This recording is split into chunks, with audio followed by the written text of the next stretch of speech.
यहाँ पे क्या दिखाया गया है कि जर्मन एल्मनाक, यानी जो बुक का पहला पेज होता है ना उसको एल्मनाक कहते हैं, जर्मन एल्मनाक। ये देख लो पहले पेज में। इसमें दिखाया गया है कि फर्स्ट पेज में क्या दिखाया जा रहा है, ये लो। तो इसमें ये दिखाया जा रहा है कि बास्तील जेल पे अटैक हो गया। कोई सोचो कि जनता, आप सोचो कि महाराणा प्रताप के समय में जनता क्या महाराणा प्रताप के किले पे आक्रमण करके उनके सब वो लूट ले गई थी ना, ऐसा कभी सोचा जा सकता था? लेकिन ऐसा फ्रांस में हुआ। ये विश्व इतिहास की सबसे क्रांतिकारी घटना थी। It was a revolutionary step taken by people. So common people ने सब, क्योंकि हथियार लूटने राजा के खिलाफ बगावत, ऐसा अगर हो जाए तब तो नेशनलिज्म आना ही है, तब तो डेमोक्रेसी आना है। सो हम सब लोगों को नेशनलिज्म की राह किसने दिखाई? दैट इज फ्रेंच ने, और जो कि 1789 में ये बात थी। फिर उसके बाद धीरे धीरे 1870 तक फ्रांस पूरी तरीके से आज़ाद हो गया। वहाँ 3 बार रिपब्लिक आया, एक बार रिपब्लिक आया, फिर से चुनाव हुए, लेकिन वो कमज़ोर पड़ गया, राजाओं ने फिर ग्रिप कर लिया, फिर से विद्रोह हुआ, फिर से ग्रिप कर लिया, फिर लास्ट में 100 सालों तक ये सब कुछ चलता रहा। और 1800 किसमें 1870 में वहाँ पर क्या आ गया बताइए? 1870 में नेपोलियन 3 था। तो 18 वो नेपोलियन बोनापार्ट की बात नहीं कर रहे हैं, थर्ड रिपब्लिक ऑफ फ्रांस जो 10th में। तो 1870 में क्या आ गया इसमें देख लेंगे। तो 1817 में फाइनली आ गया। अब सारा विश्व देखने लगा धीरे धीरे, जब फ्रांस में राष्ट्रीयता का उदय हो गया। नेशनलिज्म का मतलब समझते हो, कोई किंग नहीं है, पहले मोनार्की थी, फिर उसके बाद कॉन्स्टिट्यूशनल मोनार्की। कॉन्स्टिट्यूशनल समझते हो, क्योंकि एक वहाँ पर असेंबली भी होगी और एक राजा भी होगा, और उन दोनों के बीच में तालमेल होगा, वो संविधान के रूप से चलेगा। उसके बाद फिर और आगे देखते हैं तो डायरेक्टरी भी आई, अलग चीज़ें आई कि नहीं, और फिर और भी हम देखेंगे तो मिलिट्री रूल भी आया, नेपोलियन भी आया, लेकिन अल्टीमेटली वहाँ रिपब्लिक आया। इतना सब हो गया। फिर धीरे धीरे जब फ्रांस में देखेंगे नेशनलिज्म इन फ्रांस, इसके बाद नेशनलिज्म इन जर्मनी देखेंगे कि जर्मनी ने कैसे से 40 चैप्टर में क्या क्या है। फ्रांस में हो गया राष्ट्रीयता का उदय, वहाँ सब नेशनल हो गया, किंग इवॉल्व वो हो गए। फिर वो किंग क्या करते थे, एक दूसरे से कहते थे देखो हम अगर हार गए तो तुम्हारे यहाँ भी सब हार जाएंगे राजा, तो तुम हमारी मदद करो, हम तुम्हारी, और राजाओं को जाने मत दो, monarchy should not let down. तो ऐसा करते थे और आपस में फिर जनता को दबा देते थे, इसीलिए बार बार रिपब्लिक क्या हो जाता था, दब जाता था।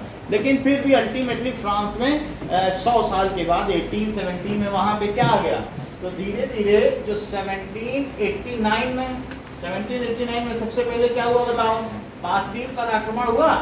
सो अटैक ऑन बास्तील, और फिर 1870 में वहाँ क्या आ गया, रिपब्लिक। और 1870 में रिपब्लिक कहाँ पर आया बताओ, फ्रांस में।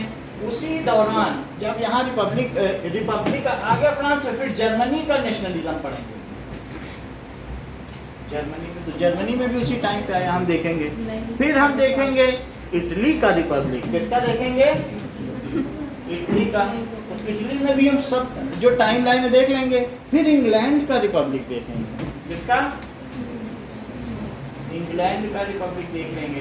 तो ये सारा हम देखते जाएंगे, और यहाँ तक आते आते जब ऐसा हुआ तो भारत ने भी सोचा नहीं अब हमें राजा नहीं चाहिए, अब हमको भी क्या चाहिए, अपना राष्ट्र चाहिए, रिपब्लिक। तो 1870 से करीब 1947 में आज़ाद हुए।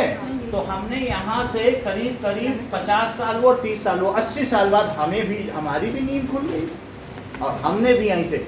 अगर मैं ये कहूँ कि पूरे विश्व की राष्ट्रीयता का जनक फ्रांस है, तो ये कहना गलत नहीं होगा। The France has only inspired the rest of world to achieve nationality and dethrone monarchy, कि राजतंत्र को उखाड़ फेंको। और क्या आप ये जो अपने फ्रेडरिक सेरियू की पहली पेंटिंग आपके बुक में बनी हुई है, उसमें भी आप देख रहे हैं कि जो राजशाही है उसके अपभ्रंश नीचे टूटे हुए पड़े, देख लो, ठीक है।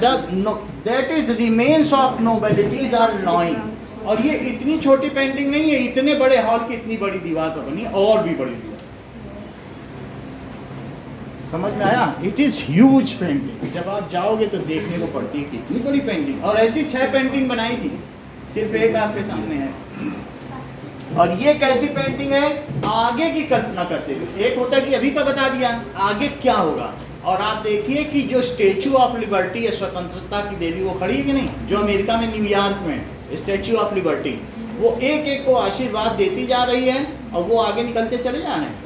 तो सबसे पहले 1705 में अमेरिका तो उदय हो गया था, उसमें नेशनलिज्म आ गया था। क्यों?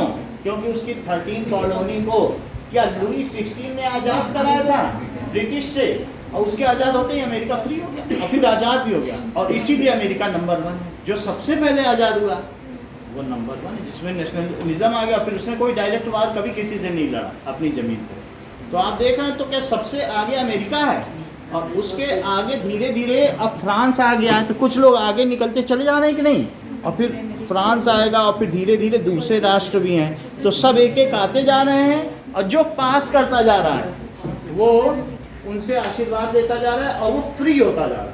मोनार्की उसकी चली गई, और क्या ऊपर से एंजल्स और जीसस क्राइस्ट उनको आशीर्वाद दे रहे हैं। जरा ये भी देखो, और उसमें ऊपर फ्रेटर्निटी वर्ड भी लिखा हुआ है। क्या फ्रेटर्निटी का मतलब क्या होता है? भाईचारा। बोलो, बात समझ में आ गई? So let us see now rise of nationalism in Europe. अब देखिए, चलो, सो How nationalism rose in Europe from dynasty. तो सबसे पहले हम क्या देखेंगे? कैसे डिफरेंट यूरोपियन कंट्रीज में नेशनलिज्म आया। French revolution. सबसे पहले क्या देखेंगे? French revolution. तो यहीं से हेडिंग शुरू होती है। फ्रांस में कैसे रिवॉल्यूशन आया? जरा आप अपने बुक में ये देखो, फ्रांस कहाँ पर है, जो वर्ल्ड मैप है। सो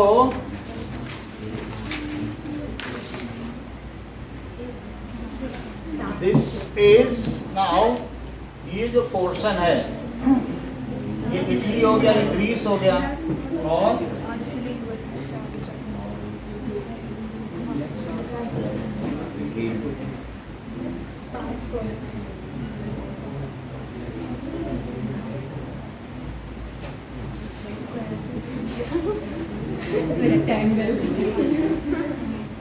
ये देखो। So this is USA. कितना पोर्शन क्या है?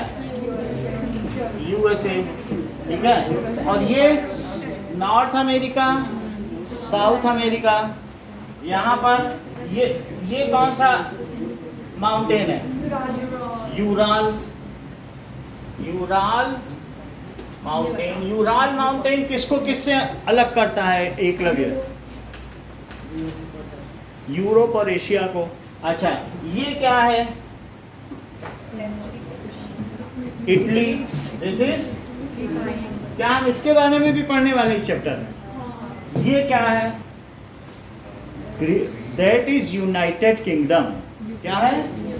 United kingdom, great Britain. इसको क्या कहेंगे? Great Britain. समझ में आया? इसके बारे में भी पढ़ेंगे कि ये कैसे यूनिफिकेशन हुआ, बहुत सारे लोगों से मिलकर, स्कॉटलैंड, आयरलैंड। अब वो सब अलग होना चाहते हैं। कल की न्यूज़ में भी तुम लोगों ने सुना होगा। तो स्कॉटलैंड, आयरलैंड, वो सारी चीज़ें हम लोग देखेंगे कि पहले ये जो ब्रिटेन थी, इसी को क्या कहते थे? क्या इसकी वजह, इसी को कहते थे ब्रिटानिया, बरतानिया की सरकार। समझ लें, और इसी वजह से ब्रिटानिया बिस्किट भी चला है। देख लो, हिस्ट्री उसी पे चलती है जो पहले होता है। तो ये ब्रिटेन देखेंगे। अब बोलो, फ्रांस कहाँ है आपके इस मैप में, और जर्मनी कहाँ है? वो दोनों भी देखो बुक में। सो देख लो। सो दैट इज, फ्रांस कहाँ दिखाया गया है? फ्रांस है, और जर्मनी ये देखिए इधर पर कहीं पर। कोई बात नहीं, ना होने दो, वो इधर उधर चला जाओगा। ये देखो, ये फ्रांस है, और ये क्या है? देख लो, ये प्रूशिया है, और अभी उसका नया नाम क्या है? जर्मनी, रूसिया है, रूसिया का नया नाम क्या है? जर्मनी। तो हम इस चीज को भी देखेंगे। बात समझ, देखो ये सही बता रहे हैं, बोल रहे हैं कि पर्सिया और प्रूसिया में लोग कंफ्यूज ना करें, पर्सिया ईरान को कहते हैं। बहुत बड़ी बात कही उन्होंने। हाँ, मतलब या आपके दिल ने। ये प्रूसिया हो गया। और बोलो फ्रांस के नीचे क्या है?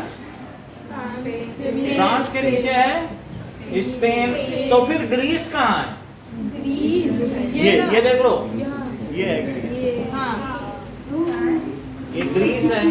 और ये देख लो, इसके अलावा इटली के आसपास यहाँ ऊपर में ये क्या है? Balkan states. क्या हम इस चैप्टर के बारे में भी इसमें पढ़ेंगे? बाल्कन स्टेट क्या लिखो? इटली का सर, बल्गेरिया है। समझो, वो दिखा देंगे। मतलब मैं एक लोकेशन रफली बता रहा हूँ, बाकी तो आपको वहाँ दिखाऊंगा बाल्कन स्टेट, ठीक है? तो ये फ्रांस है। फ्रांस का राजा कौन था? लुई 16। और वो किस डायनेस्टी का था? बूर्बो डायनेस्टी का था। So that is Louis 16। Louis 16। Louis कितने तक हुए? देख लो, इन्होंने बता दिया 18 तक हुए। भाई चीजें पता हो, फिर चार्ल्स 10 आ गए, फिर नेपोलियन 3 हुए। फ्रांस में तो ये हुआ 18 तक लुई हुए, फिर उसके बाद क्या हुआ 10 तक चार्ल्स हुए और 3 नेपोलियन हुए। और फ्रांस में है क्या 3 नेपोलियन? ये देखो, और थर्ड वाला 1870 अभी बताया कि नहीं? कैसे जानती? 18 अभी हम आगे देखेंगे, वहाँ देखेंगे। अच्छा, लुई है। लुई की शादी जिससे हुई, क्या वो ऑस्ट्रिया की रानी थी? ये ऑस्ट्रिया हैब्सबर्ग है। ऑस्ट्रिया, ये देखो। तो यहाँ की जो रानी थी, लुई 16 की रानी कौन थी? मैरी एंटोनिटी थी, वो यहीं की रानी थी, ऑस्ट्रिया। तो ये यहाँ से इसकी शादी हुई। तो ऑस्ट्रिया ने देख लिया, ये प्रूसिया देख लिया, यूनाइटेड किंगडम देख लिया। इन्हीं सब के बारे में हमें पढ़ना है। फ्रांस, जर्मनी, इटली, ग्रीस, किसके बारे में?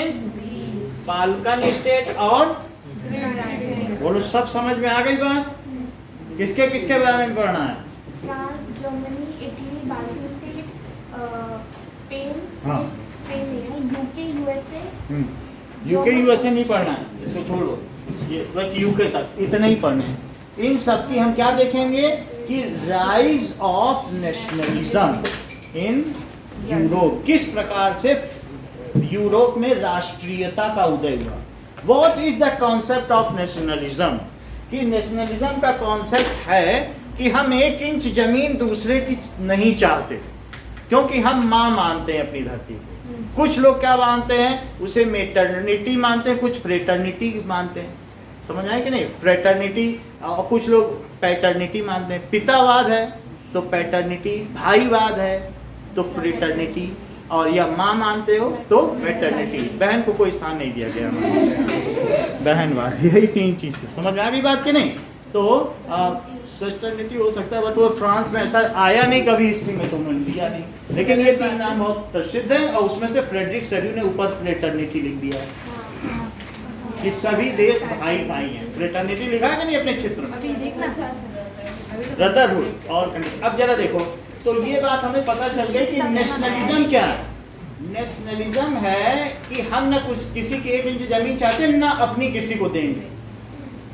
1 इंच भी जमीन नहीं देंगे। जब हमारी 75 वार हुई थी तो ट्रक में भर के सोना दिया गया था। लोगों ने अपने सारे जेवर उतार के दे दिए कि ये लो और सैनिकों को भेजो, देश को लड़ाओ।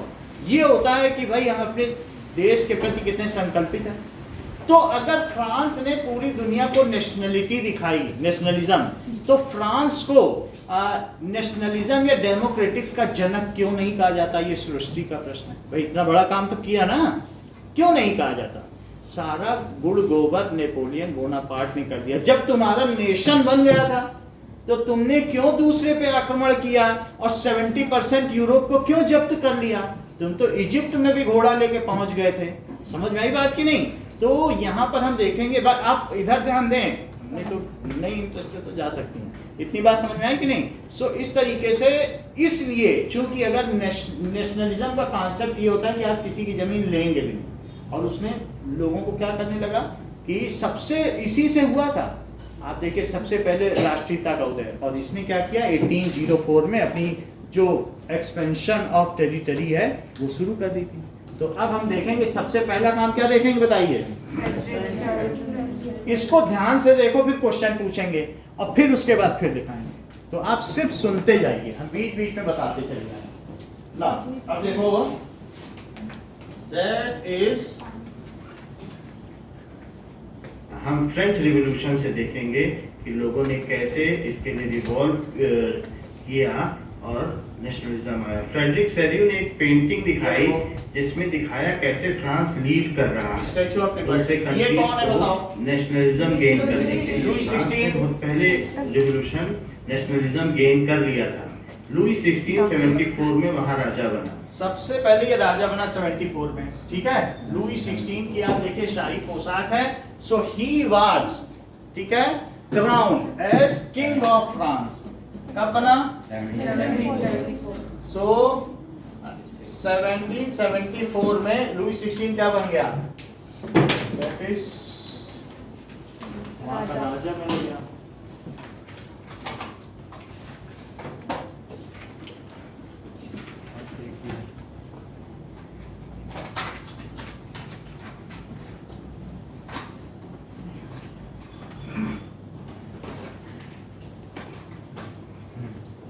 So,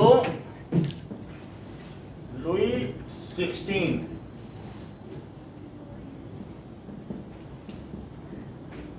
ठीक है, was crowned as king। आगे का टाइमलाइन देखो, नेक्स्ट क्या है?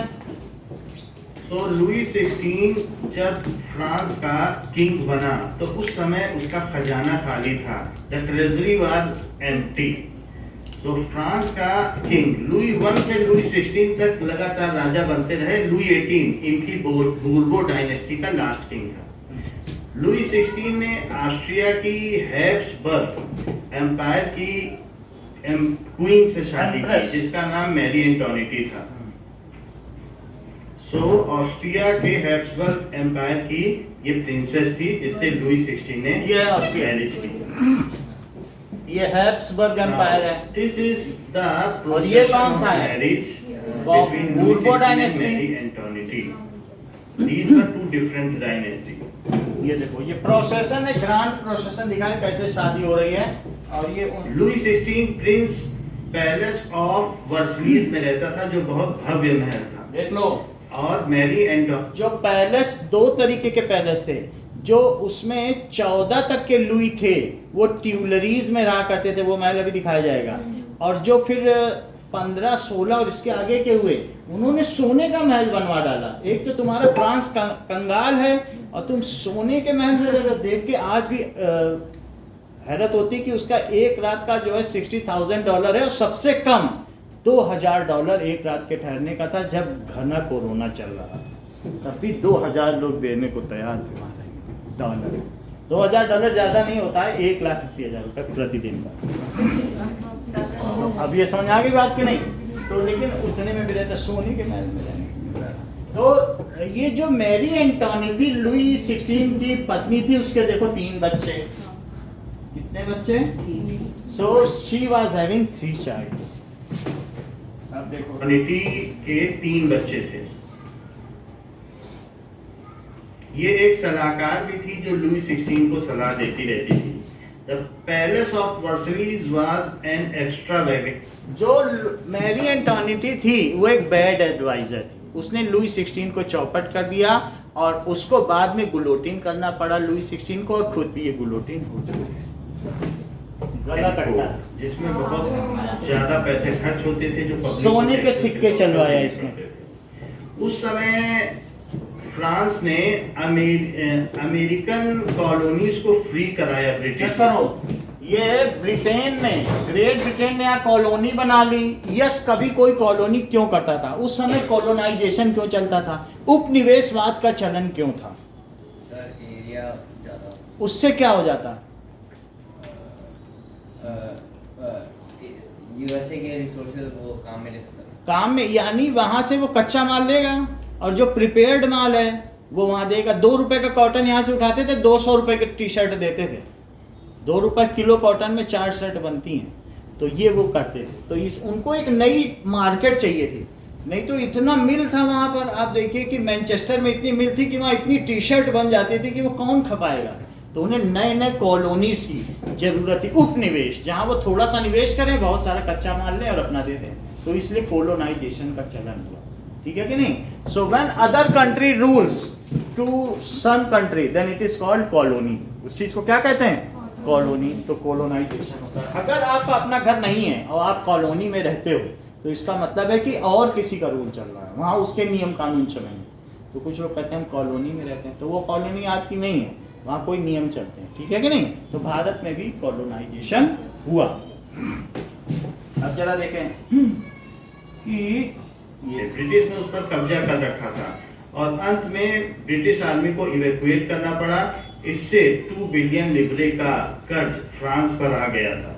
फ्रांस ने यहां से इसको उखाड़ फेंका, क्या ब्रिटिश को, सभी को उखाड़ फेंका। ऐसा करने के लिए उसने किससे कर्ज लिया?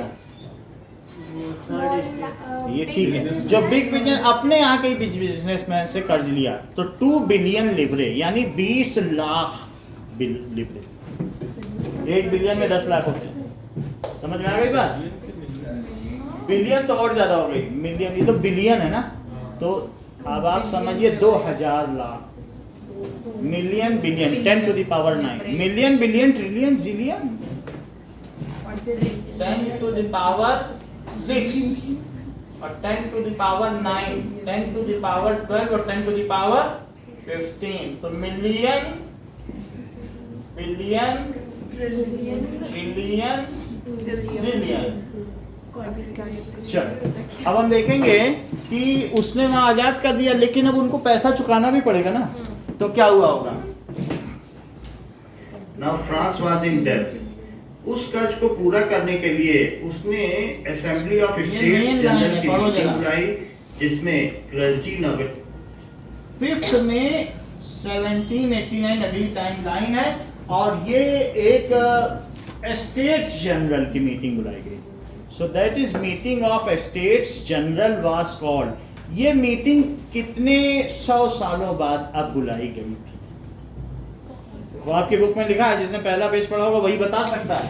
So that it was 5th में, ठीक है, last making up of ration, ठीक है, अभी बता रहे हैं आपको। चलिए लुई 16 है।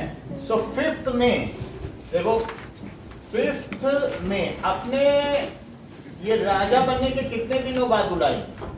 ठीक है, 1789 में। So that is assembly of state general. State general was called, उसे बुलाया गया। क्यों बुलाया गया होगा अभिषेक? टैक्सेस को बढ़ाने के लिए, जिससे कि उन साहूकारों का पैसा दिया जा सके, दैट लैंडलॉर्ड्स का पैसा दिया जा सके। तो उसने ये देखो 5 साल बाद, 5 साल की 15 साल 15 साल बाद उसने बुलाया।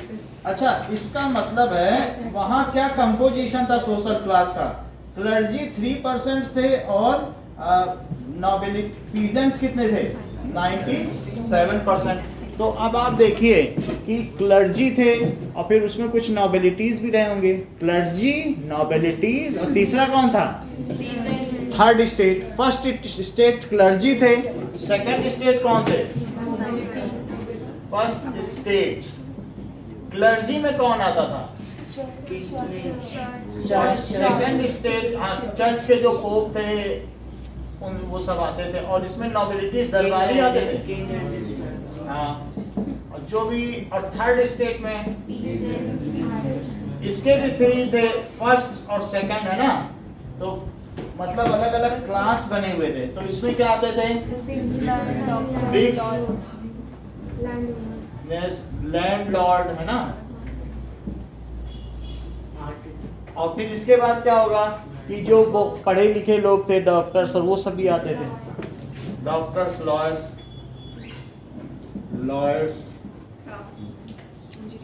और थर्ड में क्या आते थे? आर्टिजन्स, लैंडलेस फार्मर्स, क्राफ्ट्समैन, बढ़ई और ये सब आते थे। और लैंडलेस फार्मर मतलब जो कारपेंटर होते हैं,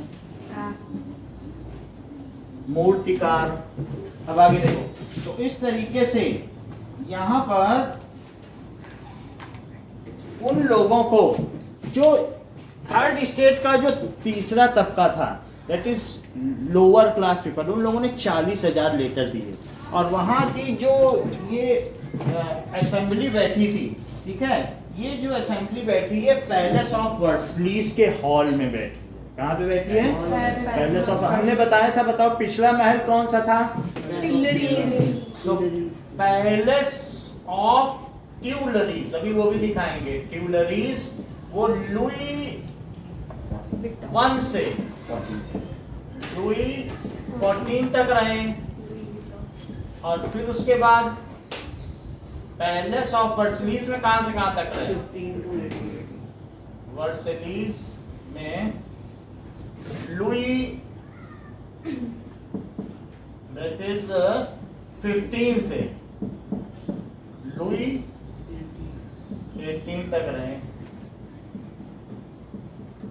ये ठीक है, तो इन्होंने पैलेस ऑफ वर्सलीज में बुलाई है बैठक। अब जरा देखो, सो वहां पर टोटल 600 लोग थे, ठीक है। तो 600 लोग थे, तो कंपोजिशन क्या था? तो इधर की ओर कुछ लोग बैठे थे और इधर की लोग और कुछ लोग बैठे थे। क्या आप इस चित्र में देख पा रहे हैं कि दो तरफ लोग बैठे हैं, बाकी खड़े हैं। तो दीज आर 300 नोबेलिटीज थे और 300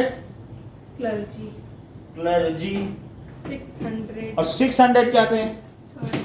थर्ड तो वो थर्ड स्टेट के सब खड़े थे, वो सब उनको बैठने का हक नहीं था। तो जो लोग टैक्स पे करते थे 3 दिन के वेतनमान के हिसाब से, जैसे आपने 3 दिन की दिहाड़ी दी, किसी वेजेस 3 डेज वेजेस नहीं होते वर्कर को दिया, उतने के बराबर जो टैक्स पे करते थे वो यहाँ पर उनको इजाजत दी, ठीक है, एक्टिव सिटीजन।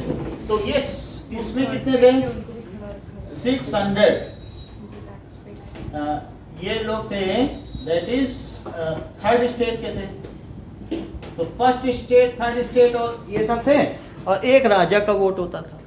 तो अब इस तरीके से अगर ये वोटिंग करेंगे तो इनके वोट ज़्यादा हो जाएंगे, क्योंकि इनके 601 हो जाएंगे, उनका 600 ही रह जाएगा। वो तो कभी भी नहीं जीत पाएंगे ना। इनको पैसा चाहिए, जो ये टैक्स पेयर और ये दोनों खाने वाले, समझ में आया। और इनमें से भी कुछ को ये मिला भी लेते थे कि तुम हमारी तरफ वोटिंग कर देना, क्योंकि थोड़ा सा पैसा तो मिल जाएगा, कोई उसको क्या है।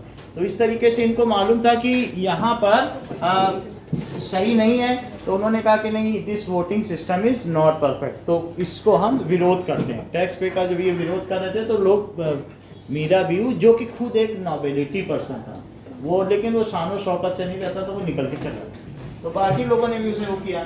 तो जो वोटिंग हुई थी उसमें उनका जीतना तय था, वो वोटिंग ही नहीं किए, वोटिंग कर दिया। अब आगे पढ़ो। रिटीज और थर्ड स्टेट यानी बिजनेसमैन और दूसरे हायर टैक्स पेयर थे। तो नेशनल असेंबली की बैठक यहाँ दिखाई जा रही है, जो कि पैलेस ऑफ वर्सलीज में बुलाई गई, वो है उसके खुद के महल में। So this is Palace of Versailles and this National Assembly meeting is going on in 1789. 1789 देख लो टाइमलाइन। Now इसमें हम देख रहे हैं कि फर्स्ट एंड सेकेंड स्टेट्स के लोग तो बैठे हुए हैं और थर्ड स्टेट के रिप्रेजेंटेटिव खड़े हुए हैं। 90% मेंबर्स थर्ड स्टेट के थे, बाकी फर्स्ट और सेकेंड स्टेट के बहुत कम मेंबर्स थे। थर्ड स्टेट में भी जो बिग बिजनेसमैन थे उन्हीं को आने दिया गया, पीजेंट्स और आर्टिजन्स को नहीं आने दिया गया। थर्ड स्टेट के लोग टैक्स पे करते थे और उसका लाभ फर्स्ट स्टेट यानी पोप और चर्च के लोग और सेकंड स्टेट यानी नोबेलिटीज, सामंत, दरबारी और राजा लोग उठाते थर्ड स्टेट थे। इस तरीके से ये देखो, थर्ड स्टेट में बिग बिजनेसमैन थे, पीजेंट एंड आर्टिजन थे और स्मॉल पीजेंट थे। आर्टिजन को इन्होंने सेकंड में रखा है, ठीक है, आर्टिजन इतना पूछा नहीं जाएगा, बट ये है। और तीसरे में क्या थे? जो सर्वेंट्स थे, लेबर थे, पीजेंट्स थे, लैंडलेस लेबर थे, वो थर्ड स्टेट में आते। तो अब देखिए इन लोगों ने क्या किया, लेटर दिए कि हमारी बात वहां पर रख देना, फिर वो टैक्स नहीं बढ़ाएंगे। बट उसको तो टैक्स बढ़ाना था। पूरे यूरोप में लगभग ऐसा ही सिस्टम था, फ्रांस में भी ऐसा ही था। This is the dress code of various states person, church, nobilities and the third state persons. Third state person tax में दबा, यहाँ क्या दिखाया गया है कि जो थर्ड स्टेट का पर्सन है वो दबा कुचला है, उसके ऊपर ये दोनों मजे से लदे हुए हैं। दे आर, ठीक है, riding on third state and it is bearing the load of leisureful life and expenses of first and second state. So by pictures and cartoons it has been shown कि किस तरीके से ये होता था ना। अब देखें हुआ था और वो पूरा लोड उठाता था फर्स्ट और सेकंड स्टेट की leisure life. Now third state के लोगों ने टैक्स देने से मना कर दिया जनरल स्टेट असेंबली के बैठक में, और वो वहां से वॉकआउट 20 जून को वहां पे से नेशनल फिर असेंबली का वो गठन वहां हुआ। से ही टेनिस, देख लो 20 जून को ये हुआ, और ये कौन इस सबको भाषण दे रहा है? 20 जून को अगली डेट है। सो इट वाज एक मीरा ब्यूथ और दूसरा कौन था? तो ये दीज वर नाउ एड्रेसिंग, और इन्होंने बता दिया कि अब जो शाही झंडा वो नहीं रहेगा, एक फ्रांस का ट्राई कलर बनाया। सो tricolour flag was now announced, और उन्होंने ये बता दिया कि now constitution will be in written form and we deny any of the noble rights, क्योंकि पोप कहता था कि ये राजा लोग भगवान की देन है, मेरा इन पे हाथ है। इतना बोलने से ही उसको पैसा मिल जाता था, क्योंकि लोगों को ये बताया जाता था कि भगवान के खिलाफ नहीं जाना, राजा भगवान का भेजा हुआ दूत है। तो इतना उससे वो बुलवा लेता था, जो राजा होता था, बोलता था आपको इतना गांव दे दिया, इतना शहर दे दिया, मजे करो तुम भी, तुम बोलते रहना बीच बीच में कि हम ही राजा ही सब कुछ, तो कोई मेरे विरुद्ध जाएगा ही नहीं। सो अब 20 जून को क्या हुआ बताओ? 1789, that is national assembly. Sir declaration of US citizen वाला जो था इसी में बना, मतलब हाँ वो सब इसी में हो गया। तो क्या फॉर्म हुई बताइए? National Assembly was form by third state. किसके द्वारा फॉर्म हुई बताओ? Third state under the leadership of Mirabeau. वो भी लिखने की जरूरत नहीं। अब यहाँ पर आप देख रहे हैं कि टेनिस कोर्ट था, वही बगल में ही टेनिस कोर्ट था। पैलेस ऑफ वर्सली से थोड़ी दूर पर ही है, तो जाना तो वहां भी देख लेना।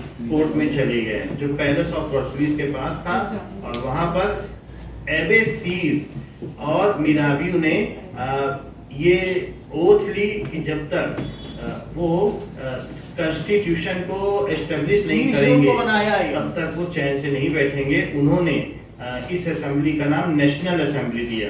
नाउ अब एक नेशनल असेंबली बन गई, और उसने स्टेट ऑफ जनरल स्टेट को दिखाया। तो यहाँ क्या दिखाया जा रहा है कि ट्राई कलर फ्लैग है। जैसे हमारे में बेड़ी पट्टियां होती है, इनके में वर्टिकल पट्टी होती है ट्राई कलर में। तो पहला कलर क्या है कि नेवी ब्लू कलर है, और फिर उसके बाद दूसरा क्या कलर है? व्हाइट है। तो 3 अलग अलग कलर होंगे, ठीक है।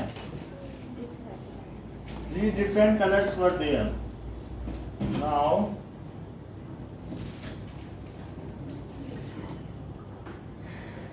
हमारे पास नीला रंग ही नहीं है।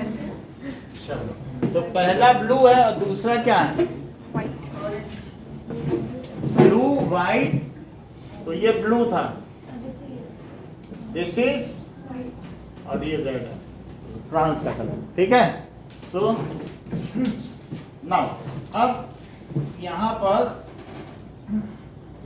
इस तरीके से ये दिखाया जा रहा है कि लोग इस कलर को, ट्राई कलर फ्लैग को निकले और लूटेड द बास्टील जेल। अब ये अगली महान घटना होने वाली है, जो हिस्ट्री की, अगर हिस्ट्री को 2 पार्ट में बांटना हो, इसी घटना पे बांटना है। बास्टील पर आक्रमण से पहले की हिस्ट्री, और हिस्ट्री 2 पार्ट में बढ़ सकती है अगर बांटना चाहे, यही से। अब आगे देखें ना, डिफाई किया। तो ये भी मिराबियू भी एक नोबल फैमिली का था, जो कि सरकारी सुख सुविधाओं को नहीं लेता था, और वो एक रिवोल्यूशनिस्ट था। उस समय फ्रांस फ्रांस एक बुरी स्थिति से गुजर रहा था क्योंकि वहाँ बैड हार्वेस्ट हुई और फिर उसके बाद क्या हुई कि that is scarcity of rains. जब फसल नहीं होगी तो अनाज नहीं होगा और अनाज नहीं होगा तो क्या होगा बताओ, इससे पैसे रेट बढ़ जाएंगे, क्या रेट बढ़ जाएंगे और the poorest can no longer buy bread, रोटी नहीं खरीद पाएंगे। और बोलो इससे क्या होगा, तरह तरीके की सूखा होगा, डिस्पर्स एपिडेमिक्स, देखो महामारी भी फैल गई, एपिडेमिक्स, और वीकर बॉडीज हो जाएगी, फूड राइट्स हो जाएंगे, अनाज लूटने लगे जाएंगे और फिर क्या होगा, नंबर ऑफ डेथ्स बढ़ जाएंगे। It is all due to bad harvest से बहुत कुछ होता है, महामारी भी आ जाती है। और वही वो एक समय था जिस समय यूरोप में चीन का एक जहाज उतरा था और जिसके सारे क्रू मेंबर्स मरे हुए थे। हाँ। यानी हर 100 साल में ऐसा होता है।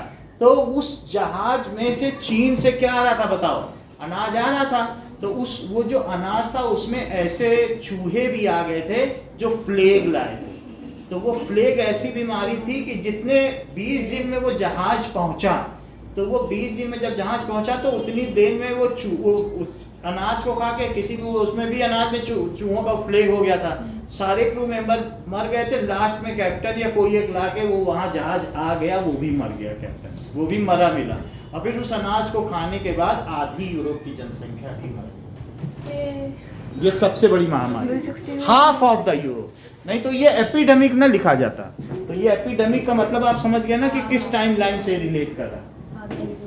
और या फिर ये भी तुम कह दो कि वही चीज लोग कहते हैं कि देखो कितने में हुआ,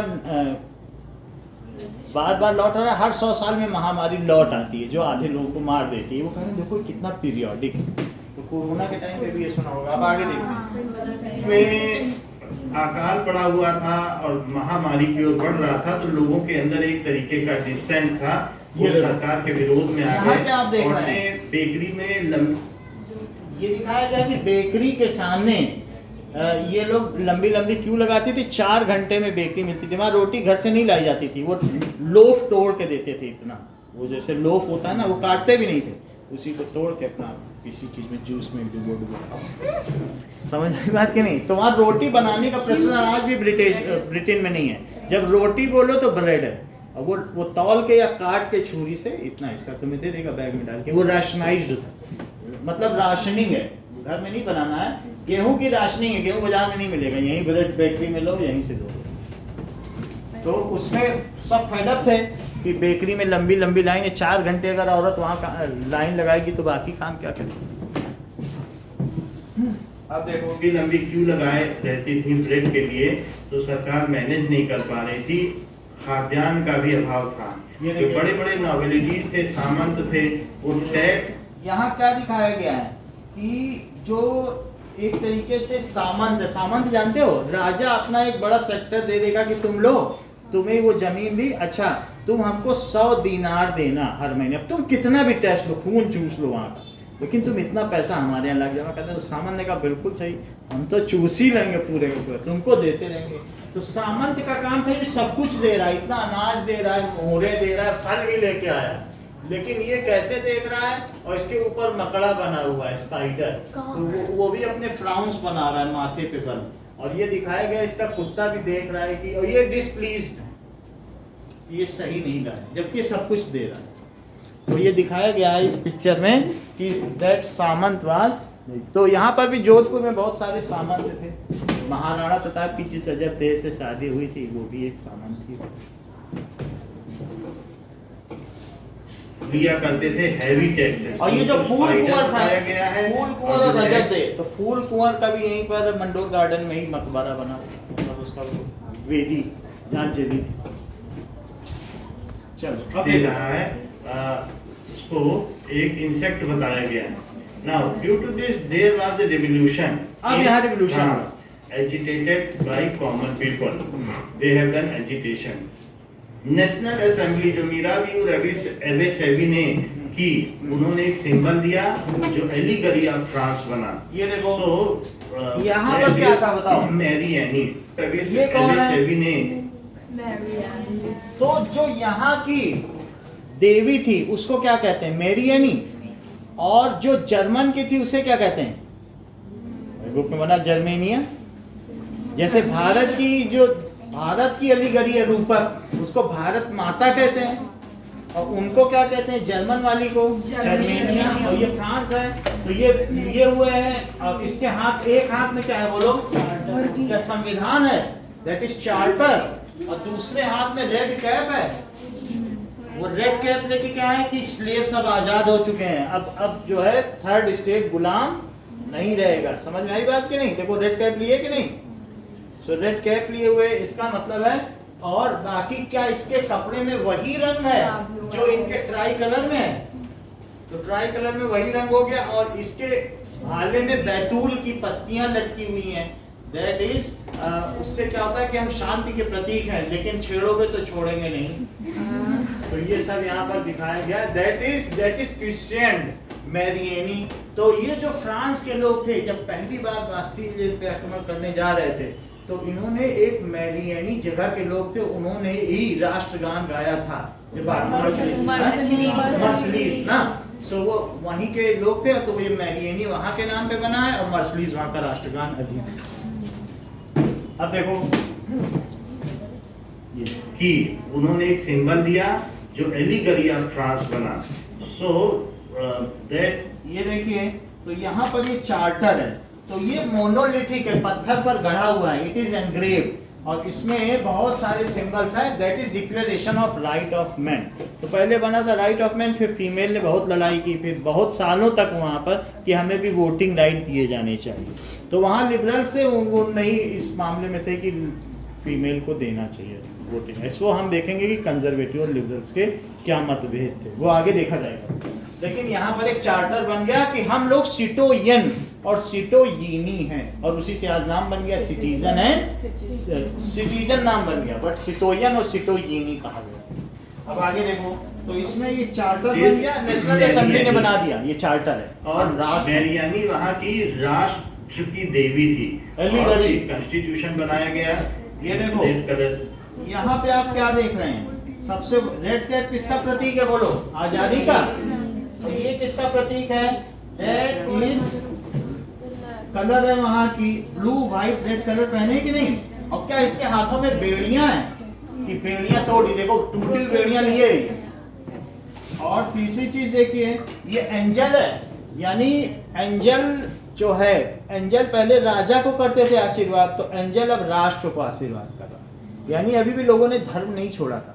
तो एंजल किसको प्रतीक कर रहा है, that is the wing, that is personification of law. तो लॉ किसके हाथ में, एंजल्स के हाथ में। और आगे देखिए, ये यहाँ का संविधान है जो पत्थर पर खुदा है, अमिट है, इसे बदला नहीं जा सकता। और कैप और इस तरीके से कॉन्स्टिट्यूशन जो एक पत्थर पर लिखा गया, ऐसे सिंबल यूज किए गए। और ट्राई कलर फ्रांस नेशन का। यहाँ से आपको क्या पता चल रहा है कि ये क्या टूटी हुई बेड़ियां दिख रही कहीं, टूटी हुई बेड़ियां प्रतीक है कि हम आजाद है। और नीचे गट्ठर से क्या समझते हैं,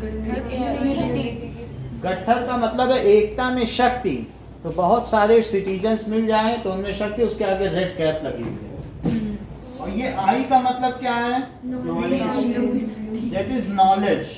और ये रूलिंग रॉड या सेक्टर का क्या मतलब है, गोल्डन रॉड, ये पावर। तो ये पावर अब किसके पास में है, ये हमारे जो भी मेरियनी के पास में। और ये बोलो इटर्निटी का क्या मतलब है, कि उसका जो सांप अपने टेन में कि हम पूरा राष्ट्र एक हैं, न हमारे राष्ट्र का कभी उदय हुआ है न कभी अंत होगा, न जायते म्रियते व कदाचिन नायम भूत्वा भविता व न भूया अजो नित्य शाश्वतो यम पुराणो नान्यते हन्य माने शरीरे।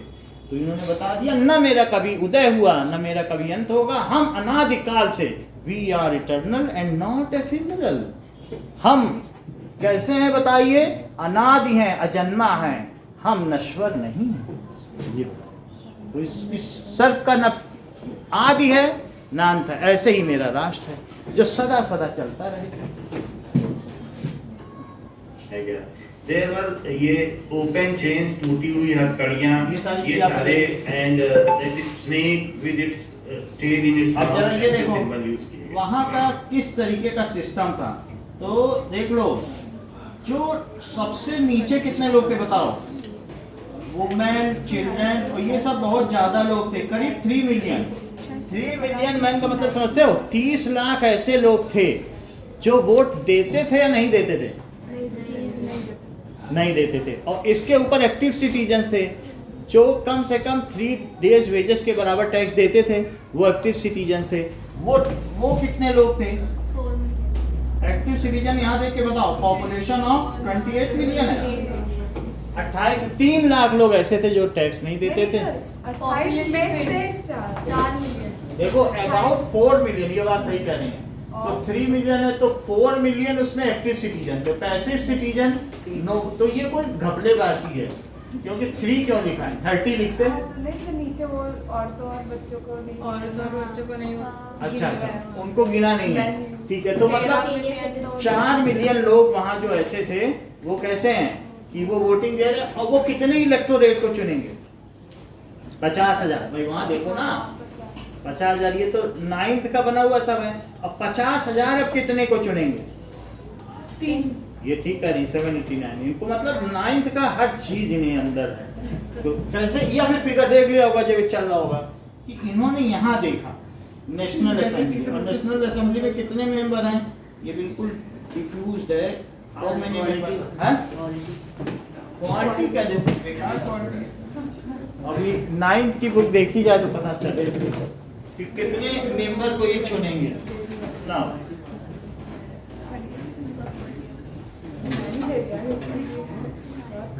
देखो यहाँ पे हम लोगों ने देख लिया, ये 745 मेंबर कहते हैं, 745 मेंबर को चुनेंगे।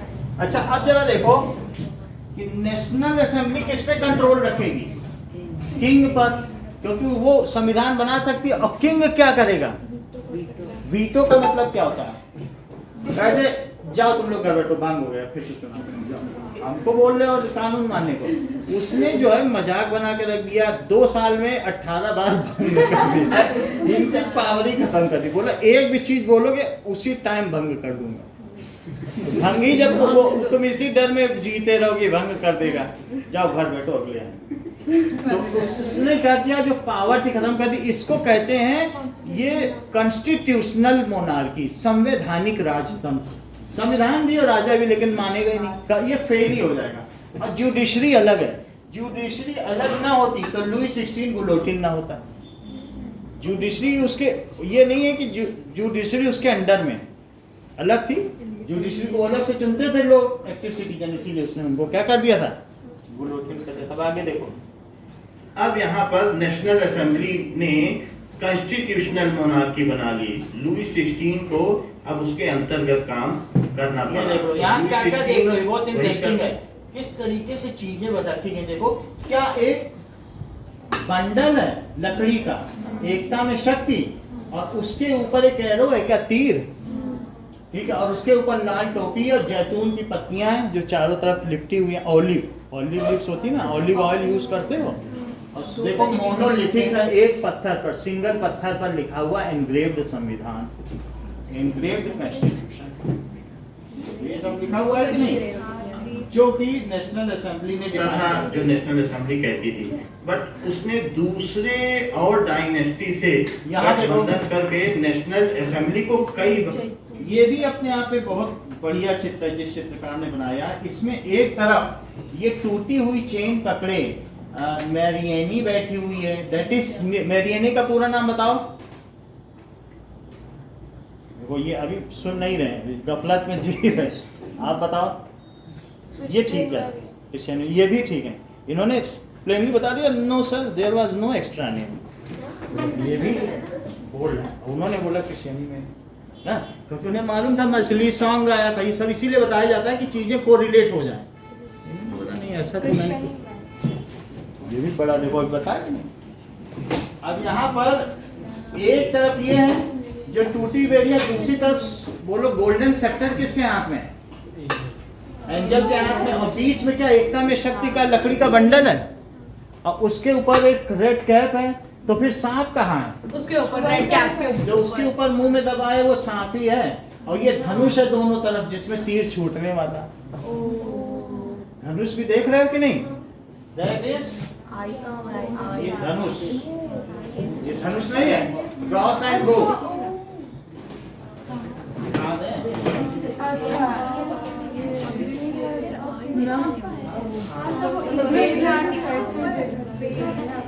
और टोपी उसके ऊपर।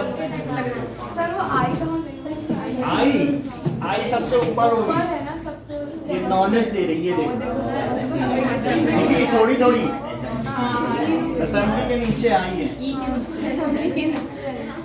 चलो ऑलिव लीफ का डिसमेंटल किया, कई बार भंग किया, ध्वस्त कर दिया, ऐसा 17 बार उसने किया। 17 बार। नेशनल असेंबली बहुत ज्यादा स्टेबल अब नहीं रह गई थी। ये सारे सिंबल्स हैं, दिखाए जा रहे हैं कि कैसे जब liberals असेंबली कोई ने खुद को स्वतंत्र करने की स्वतंत्र होता था तो उसका वो साइन उसे टोपी मिलती थी लाल ब्लू कलर में फ्रांस का मैप अब दिखाया जरा गया देखो, है, ये important उसके है। ठीक बगल में येलो। यहाँ सब कुछ देख लो आप। ये पुर्तगाल है, पुर्तगीज समझते हो? पुर्तगाल का कहाँ शासन था? बोलो। पुर्तगीज गोवा में था। 1975 में हमने पुर्तगीज से आजाद कराया। हम लोग आजाद हो गए थे 47 में, तो उसके 30 साल बाद हमें गोवा मिला। इनसे हमने पुर्तगीज से आजाद कराया। फिर ये स्पेन है, तो ये पुर्तगीज है, फिर ये स्पेन वाले क्या है? तो इस जो स्पेनिश है, ऊपर नीदरलैंड है, उसको डच कहते हैं। डच का भी यहाँ साम्राज्य रहा है, जैसे क्लाइव लाइव। तो अब जरा देखो फ्रांस, देखिए फ्रांस के बगल क्या है बताओ? ऑस्ट्रिया है। और ये पूरा क्या है? ये कोई बताए? ये इटली है। और ये कौन सा है? Habsburg empire. इसकी रानी का क्या नाम था? Princess Marie Antoinette. और ये इसने लुई 16 से शादी की थी। यहाँ कहीं ग्रीस है, यहाँ पे कहीं क्या है? ग्रीस है। तो इतनी बात समझ आई? आपके बुक में ये सारा मैप बना है, इसी को हम लोग देखें। तो ये हैब्सबर्ग एम्पायर समझ में आ गया आपको? देखो दिख रहा है क्लियर? हैब्सबर्ग। अब जरा प्रूशिया का दूसरा नाम बताओ। जर्मनी जानते हैं। और देखो इसके अलावा ये कह रहे हैं सर आपने पोलैंड का नाम नहीं लिया, ये बहुत गलत है, क्योंकि हमारी बुक में पोलैंड की भी नेशनैलिटी का चैप्टर है। और पोलैंड क्या रशिया के अंदर में था? रशिया ने उसको जब्त कर लिया था। तो कह रहे सर यहाँ थोड़ा सा छोटा सा बना देते तो क्या हो जाता? तो चलिए बना लिया। और ये क्या है बताइए? रशिया ने इस पे कब्जा कर लिया। आज भी है। हाँ? अब छूट गया, यही इसलिए चैप्टर है कि इनको आजादी कैसे मिली, इन्हीं के बारे में तो पढ़ना है। तो पोलैंड आपने देख लिया, और ये ऊपर स्वीडन, डेनमार्क, समझ में आया? नॉर्वे देख लो ऊपर, देखो देख नहीं हो, खुश भी हो रही है। यही 3 सबसे खुशहाल देश हैं, क्योंकि हैप्पीनेस इंडेक्स इन्हीं तीनों की सबसे ज्यादा। उसने भी थोड़े दिन पहले बोल दिया डेली 3 घंटे काम करना, 5 दिन काम करना, कोई टैक्स नहीं देना तुम लोग को, गलती से भी टैक्स ना, मजे करो जिंदगी में। नॉर्वे में तो चैटर्जी देखी। इलाज की भी चिंता न करना। स्वीडन, नॉर्वे, ठीक है। और अभी एक और मैंने क्या बताया? 3 बताया। डेनमार्क। ये 3 ऐसे देश है विश्व के सबसे खुशहाल देश। दिन में 3 घंटे काम कर लो, और सिर्फ 5 दिन, या एक दिन में 15 घंटे काम कर लो, 6 दिन मौज करो। इतना पैसा इनके पास ना। वहाँ स्वीडिश काऊ है भाई, एक दिन में 50 लीटर 4 बाल्टी दूध निकालो। उसका डेयरी फार्म है सर, दूध निकाल लीजिए मशीन से, आराम से लेते रहिए। स्वीडन के लोग का तो सभी को पता है ना कि उनको खाने पीने का शौक है। वो 4 बार खाते हैं बारात में, एक बार खाएंगे जाके उल्टी करेंगे, वहाँ वॉमिटिंग पॉट्स हैं, और फिर आके खाएंगे, फिर उल्टी करेंगे, 4 बार। खूब उन्हें अच्छा लगता है खाना, उनका कल्चर है भाई, वहाँ का कल्चर। पढ़ो यूट्यूब में, और नहीं तो हम क्या बताएं। अब आगे देखें, पूरा यूरोप समझ में आ गया। तो यूरोप में कहाँ पर क्या? ग्रेट ब्रिटेन भी देखो, ये देख लो। ग्रेट ब्रिटेन में ये क्या है? क्या यही ये ब्रिटिश साम्राज्य था? तो जब ये ब्रिटिश साम्राज्य था और इसने स्कॉटलैंड को मिला लिया, तो इसको क्या बना? ये ठीक कह रहे हैं, यूनाइटेड किंगडम। United kingdom. और जब इसने आयरलैंड को मिला लिया, ग्रेट ब्रिटेन। पूरा तुम जानती हो, हर चीज तो तुमको पता, तुम हिस्ट्री पढ़ी क्यों रही हो। और जब पूरे विश्व पे शासन कर लिया, ब्रिटानिया। ब्रिटानिया की हुकूमत है, कहते नहीं है? सही है कि नहीं? बर्बादिया। अरे भाई कैसे कहते हो ब्रिटानिया? वही तो ब्रिटानिया है। और ब्रिटानिका बुक में बना हुआ है कि ब्रिटिश के राज्य में कभी सूर्य अस्त ही नहीं होता था। अब आगे देखो ना, ये जो हमने मैप देखा ये 1790 का मैप है, ध्यान दीजिए 1790 के मैप में। अभी 1789 है, उस समय प्रूशिया था। और हम देखेंगे कि प्रूशिया ने वे कौन से 7 युद्ध लड़े जिससे कि वो अपने आप को यूनाइट कर सका। उसने आसपास के 39 कंट्रीज को मिला के जर्मनी बना लिया। वो सब हम देखें। What are those 39 Zollverein confederation by which, वो हम देख लेंगे। लेकिन पहले फ्रांस तो देखें, इससे तो निकले पहले। अब जरा देखो, कलर का ऑस्ट्रिया है। ये देखो, सो दिस इज ये क्या है? ये सिंहासन है जिसमें लुई 16 और मैरी एंटोनी इसी में शादी हुई थी दोनों की। It was a very wizard palace. अब जरा देखो। अल्टीमेटली नेशनल असेंबली ने लुई 16 का ट्रायल किया और उसको गुलोटिन कर दिया गया। His head was choke, executed. मतलब ये सब कुछ हुआ। फिर हम अभी आगे देखेंगे, फिर से देखेंगे कि इसका जो ट्रायल हुआ तो उसको कब गुलोटिन किया गया। तो हम देखेंगे कि एक Maximilian Robespierre rain of terror जो वहां पर आया था, तो उसकी वजह से ये सब हुआ। सो टाइमलाइन में हम 1973 से 1974। ये बिल्कुल सही आप कह रहे हैं, तो वही हम देखेंगे। अब जरा देखो, ये टेनिस कोर्ट ओथ जिसमें मीरा बी और रवि सेवी ने हिस्सा लिया और शपथ ली। 576 मेंबर ने उसमें साइन किया। These are John Locke and 576 Rousseau, ये पढ़ो। फिलोसोफर जिन्होंने नेशन की अवधारणा प्रस्तुत की कि नेशन। जॉन लॉक और रॉस्यू, सुन ले, दीज वर 2 राइटर्स जिन्होंने बोला कि हम नेशन है, ना हम किसी के 1 इंच जमीन लेंगे न देंगे, और हम अपने राष्ट्र से प्यार करते हैं। और इसकी एलिगोरी है जिसका नाम है दैट इज क्रिश्चियनी मैरियन। तो उन्होंने उसको एलिगोरी रूपक बना लिया, ये हमारी देवी है।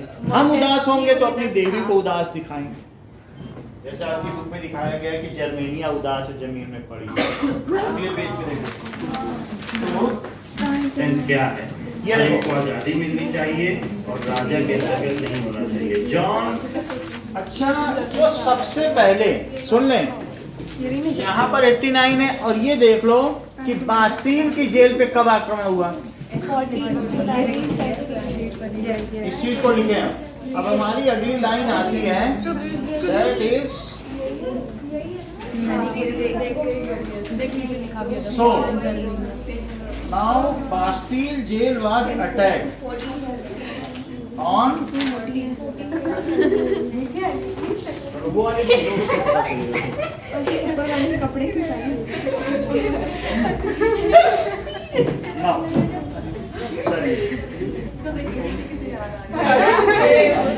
याद आ गया, बट वो नहीं याद आ रहा। सो किस ये नहीं याद आ रहा। ये पता नहीं मिस्टर बी का मिस्टर बी नहीं यार 14 जुलाई 1789 को क्या हुआ, अटैक ऑन इतनी बात समझ आ गई। बास्तील जेल पे अटैक हुआ, किसने अटैक किया, ठीक है। और बास्तील जेल पे अटैक कर दिया। अब बास्तील जेल पे अटैक होने के बाद क्या हुआ, वो टूट गया। ये ठीक है। देखो बहुत बड़ी बात कही इन्होंने, बोले कि 74 से 89 में ये जुलाई रेवोल्यूशन कहलाया। क्या कहलाया, इसके बाद में 74 से 89 कितने साल इसने शासन किया, 15 साल शासन हुआ। इसने कहा मैं अब कॉन्स्टिट्यूशनल मोनार्की स्वीकार करता हूँ, अभी तक नहीं कर रहा था। लेकिन एक बार जब जेल पे अटैक हो गया, लुई 16 हैज एक्सेप्टेड ट्यूलरीज, बस यही है। आप बुक में देखो कि when he has accepted constitutional monarchy, ये वाली बुक देखो, 9 थी, ठीक है। तो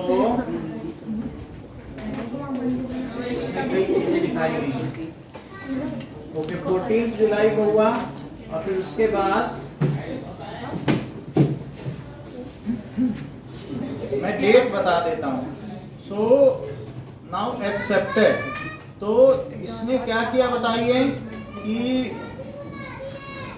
4 अगस्त 1789 को उसने कॉन्स्टिट्यूशनल मोनार्की स्वीकार कर ली। ये अटैक हुआ और फिर कितने दिन बाद 4 अगस्त 1789 Louis 16 accepted constitutional monarchy.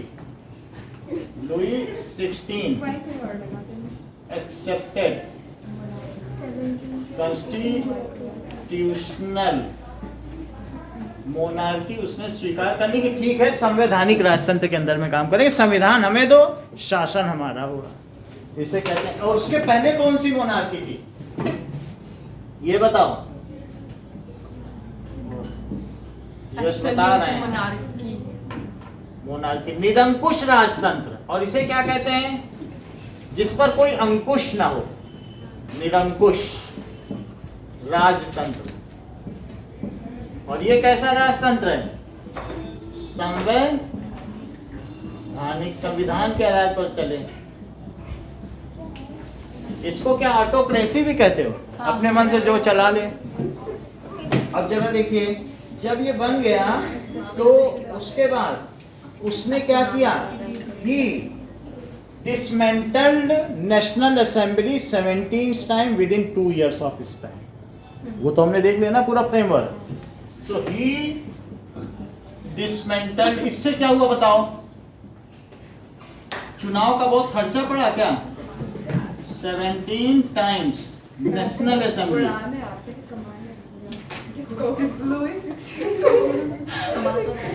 National assembly को 17 टाइम किया assembly in 2 years of Spain. अब बताओ सौम्या, बात मत करो, जैकोबिन्स कौन थे? जैकोबिन क्लब था जो थर्ड स्टेट के प्लीजेंट्स और थर्ड रो, तो वो उनकी तो कोई मांग ही नहीं सुनी जा रही थी और वो गरीब पे और गरीब होते जा रहे थे, टैक्स बढ़ते जा रहे थे। तो जैकोबिन्स की स्थापना किसने की थी? Saint Jacobin. और मैक्सिमिलियन रॉबेस्पियरे कौन था? उसका पहले एक मेंबर था, बाद में उसका लीडर बन गया। और अब जैकोबिन्स जो भी थे उन्होंने अब वहां से फिर से एक बार इलेक्शन हुआ और जो भी थे मैक्सिमिलियन रॉबेस्पियरे को वहां के लोगों ने चुना। So now elections were held और उसमें एक कमेटी हुई, तो कमेटी बोला गया, जो जिसका वो हेड कौन बना? मैक्सिमिलियन रॉबेस्पियरे, ठीक है कि नहीं? और उसने क्या किया? बोला ये लुई 16 को, और ये सब उसने किया। कन्वेंशन की बात कीजिए। सो देखिए यहाँ पर इसको कहते हैं, जब पहली बार चुनाव हुआ फ्रीली और जो जीता वो बना, उसको कहते हैं first republic of France. 3 republic पढ़ेंगे, अभी कौन सा पढ़ने जा रहे हैं? देखो, फर्स्ट रिपब्लिक ऑफ फ्रांस 3 बार फेल हुआ। फर्स्ट रिपब्लिक ऑफ फ्रांस कब हुआ बताइए? कि elections were held, elections held हुए, elections were held and leader of Jacobins का, क्या वो धारीदार कुर्ते पहनते थे और पाजामे, ठीक है, और नी ब्रीचर्स थे, क्या वो घुटनों तक ही पहनते थे? तो इस तरीके से इलेक्शंस वर हेल्ड एंड वो गाना नहीं सुना उसमें? पाजामा सिल रही हूँ अपने फौजी यार का और आंखों में रंग भर के तेरे इंतजार का। तो उनके नी ब्रीचर्स थे, ठीक है कि नहीं? घुटने तक के पाजामे।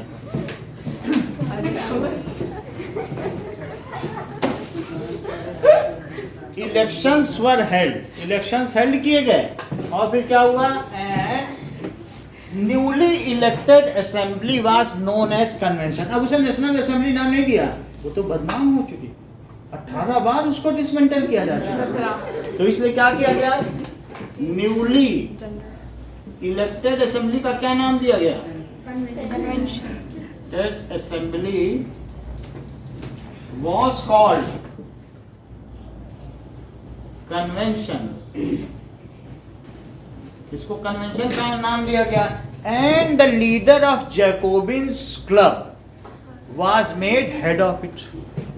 And leaders of Jacobin club.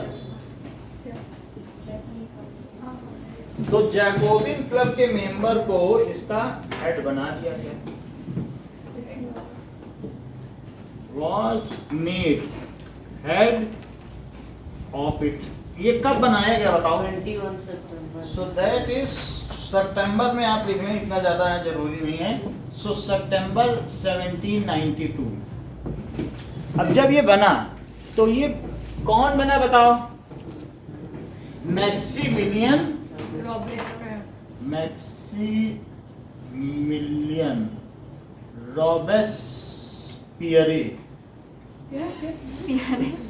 Maximilian रॉबेस्पियरे इसका हेड बन गया. तो उसने सबसे पहले कहा कि ये जितना कुछ हो रहा है, क्योंकि वो थर्ड स्टेट का था और उसमें भी थर्ड टीयर वाले का था. 3 टीयर थे, जैसे 3 टीयर होता है ना ट्रेन में.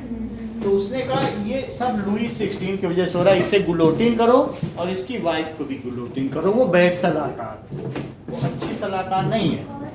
उसको बच्चों को भी किया था. हैं? बच्चों को भी किया था. नहीं वो भाग अभी हम आगे देखते हैं. तभी तो राजा इतनी बात हुई, ठीक है नहीं, यानी फिर लुई 18 कहाँ से आता है? चल अब देखो, इसके बाद लुई 16 गुलोटिन हो गया और आगे क्या हुआ बताइए कि उसका वो चला, ठीक है ना. ये देखिए. सो यहां से लुई 16 73 को गुलोटिन हो गया. सो 1793 में क्या हुआ? लुई 16. लुई 16 और फिर उसके बाद उसकी वाइफ भी हो गई. वाज गुलोटिन. गुलोटिन में एक ब्लेड ऊपर से गिराई जाती थी और सर उछल के गिरता था. इसमें लोगों को काफी मजा आता था. फुटबॉल नहीं बास्केटबॉल. समझो 91 में गुलोटिन का आविष्कार किया था जिसने, और 1 साल में इसका खूब यूज हुआ. 1793 से 1794 तक खत्म. अच्छा 73 से 74 तक ये राजा रहा. उसे रेन ऑफ टेरर कहते हैं. ऐसा नहीं, राजा तो सितंबर में बनी गया था, 2-3 महीने सीधा रहा फिर कड़क हो गया. तो 1793 टू 1794 इसको क्या कहते हैं? रेन ऑफ टेरर, आतंक का साम्राज्य. और ये किसने चलाया? मैक्सिमिलियन बोर्ड. तो टेरर, रेन का मतलब साम्राज्य और टेरर तो जानते ही, आतंक का साम्राज्य. फिर इसके बाद कोर्ट ने इसे फिर मैक्सिमिलियन रॉबेस्पियर ने कहा कि कहीं भी कोई क्लर्जीमैन मिले बुलाओ उसको और कोर्ट से दोषी ठहराओ और गुलोटिन करो. वो 50-50 लोगों को एक साथ दोषी ठहरवाया और उसको सबको गुलोटिन किया. सारे क्लर्जीमैन को गुलोटिन करने लगा, सारे नोबिलिटीज को. लोगों ने कहा ये रिपब्लिक नहीं है कि तुम एक तरफ से मास में बुला बुला के गुलोटिन कर रहे हो, बाल्टियां भर जा रही है खोपड़े से, ऐसा कर रहे हो. तो जॉन पॉल मारत, ये देखो इसी व्यक्ति का, बोला मिस्टर मैक्सिमिलियन रॉबर्ट, ये एक लेखक था बहुत बड़ा, आपकी बुक में भी है, कि ये आप ठीक नहीं कर रहे हैं. रिपब्लिक में ऐसा नहीं होता है गणतंत्र में कि गुलोटिन करे. बोले आप गुलोटिन इतने बड़े राइटर को भी जॉन पॉल मारत था. तो इसने कहा सर आप अच्छा नहीं कर रहे हैं. तो फिर बोले कि ठीक है अच्छा नहीं कर रहा. Marat, it was also a lead role player in French Revolution. The Women Women's also Revolution. participated in French Revolution. तो आपने देखा कि जो फ्रेंच रिवॉल्यूशन हुआ, अभी फर्स्ट फ्रेंच रिवॉल्यूशन हो चुका है, लेकिन इसके बाद मैक्सिमिलियन को भी गुलोटिन करवा दिया गया. अच्छा 91 बोलो तुमने बहुतों को कराया, कोर्ट ने कहा तुमने गलत किया. In 94 Maximilien Robespierre was guillotine. Sir Neha को ठंड लग रही है. अच्छा, so Neha will be ultimately गुलोटिन।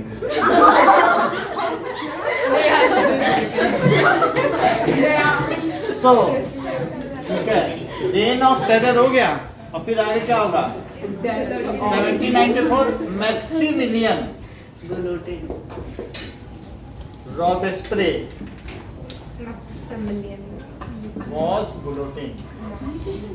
एक ऐसे कोई दुकान खोले यहाँ लोगों को गिलोटिन के अंदर पैसा देके। वाली है। अभी देखो इसके बाद अब जो नया वो बना इलेक्शन हुआ उसमें डायरेक्टरी बनी। बोला एक को नहीं देना है, 5 को अधिकार दो। एक तो फिर सबको मरवा डालेगा, 5 लोग होंगे उनकी सहमति, ज्यूरी बन गई एक तरीके से। नाउ 1794 में क्या हुआ? डायरेक्टरी वाज हेल्ड, जिसमें it consist of 5 members, 5 head थे, 5 प्रधान। It consist of 5 members. जरा देखो तो अब ये क्या हुआ? औरतों ने भी फ्रेंच रिवॉल्यूशन में बहुत योगदान दिया। अभी देखो They had a meeting at various places for this. French Revolution was a power of common against nobilities. So there were riots, there were revolts against nobilities. Buildings were burnt. जो सरकारी building थी वो जलाई गई। Public ने ये सब इसी टाइम पे हुआ है। किया। ये बास्टील जेल के टाइम पे, ये देखो बास्टील जेल पर अटैक किया गया 1789 में और उसके हथियार लूट लिए गए।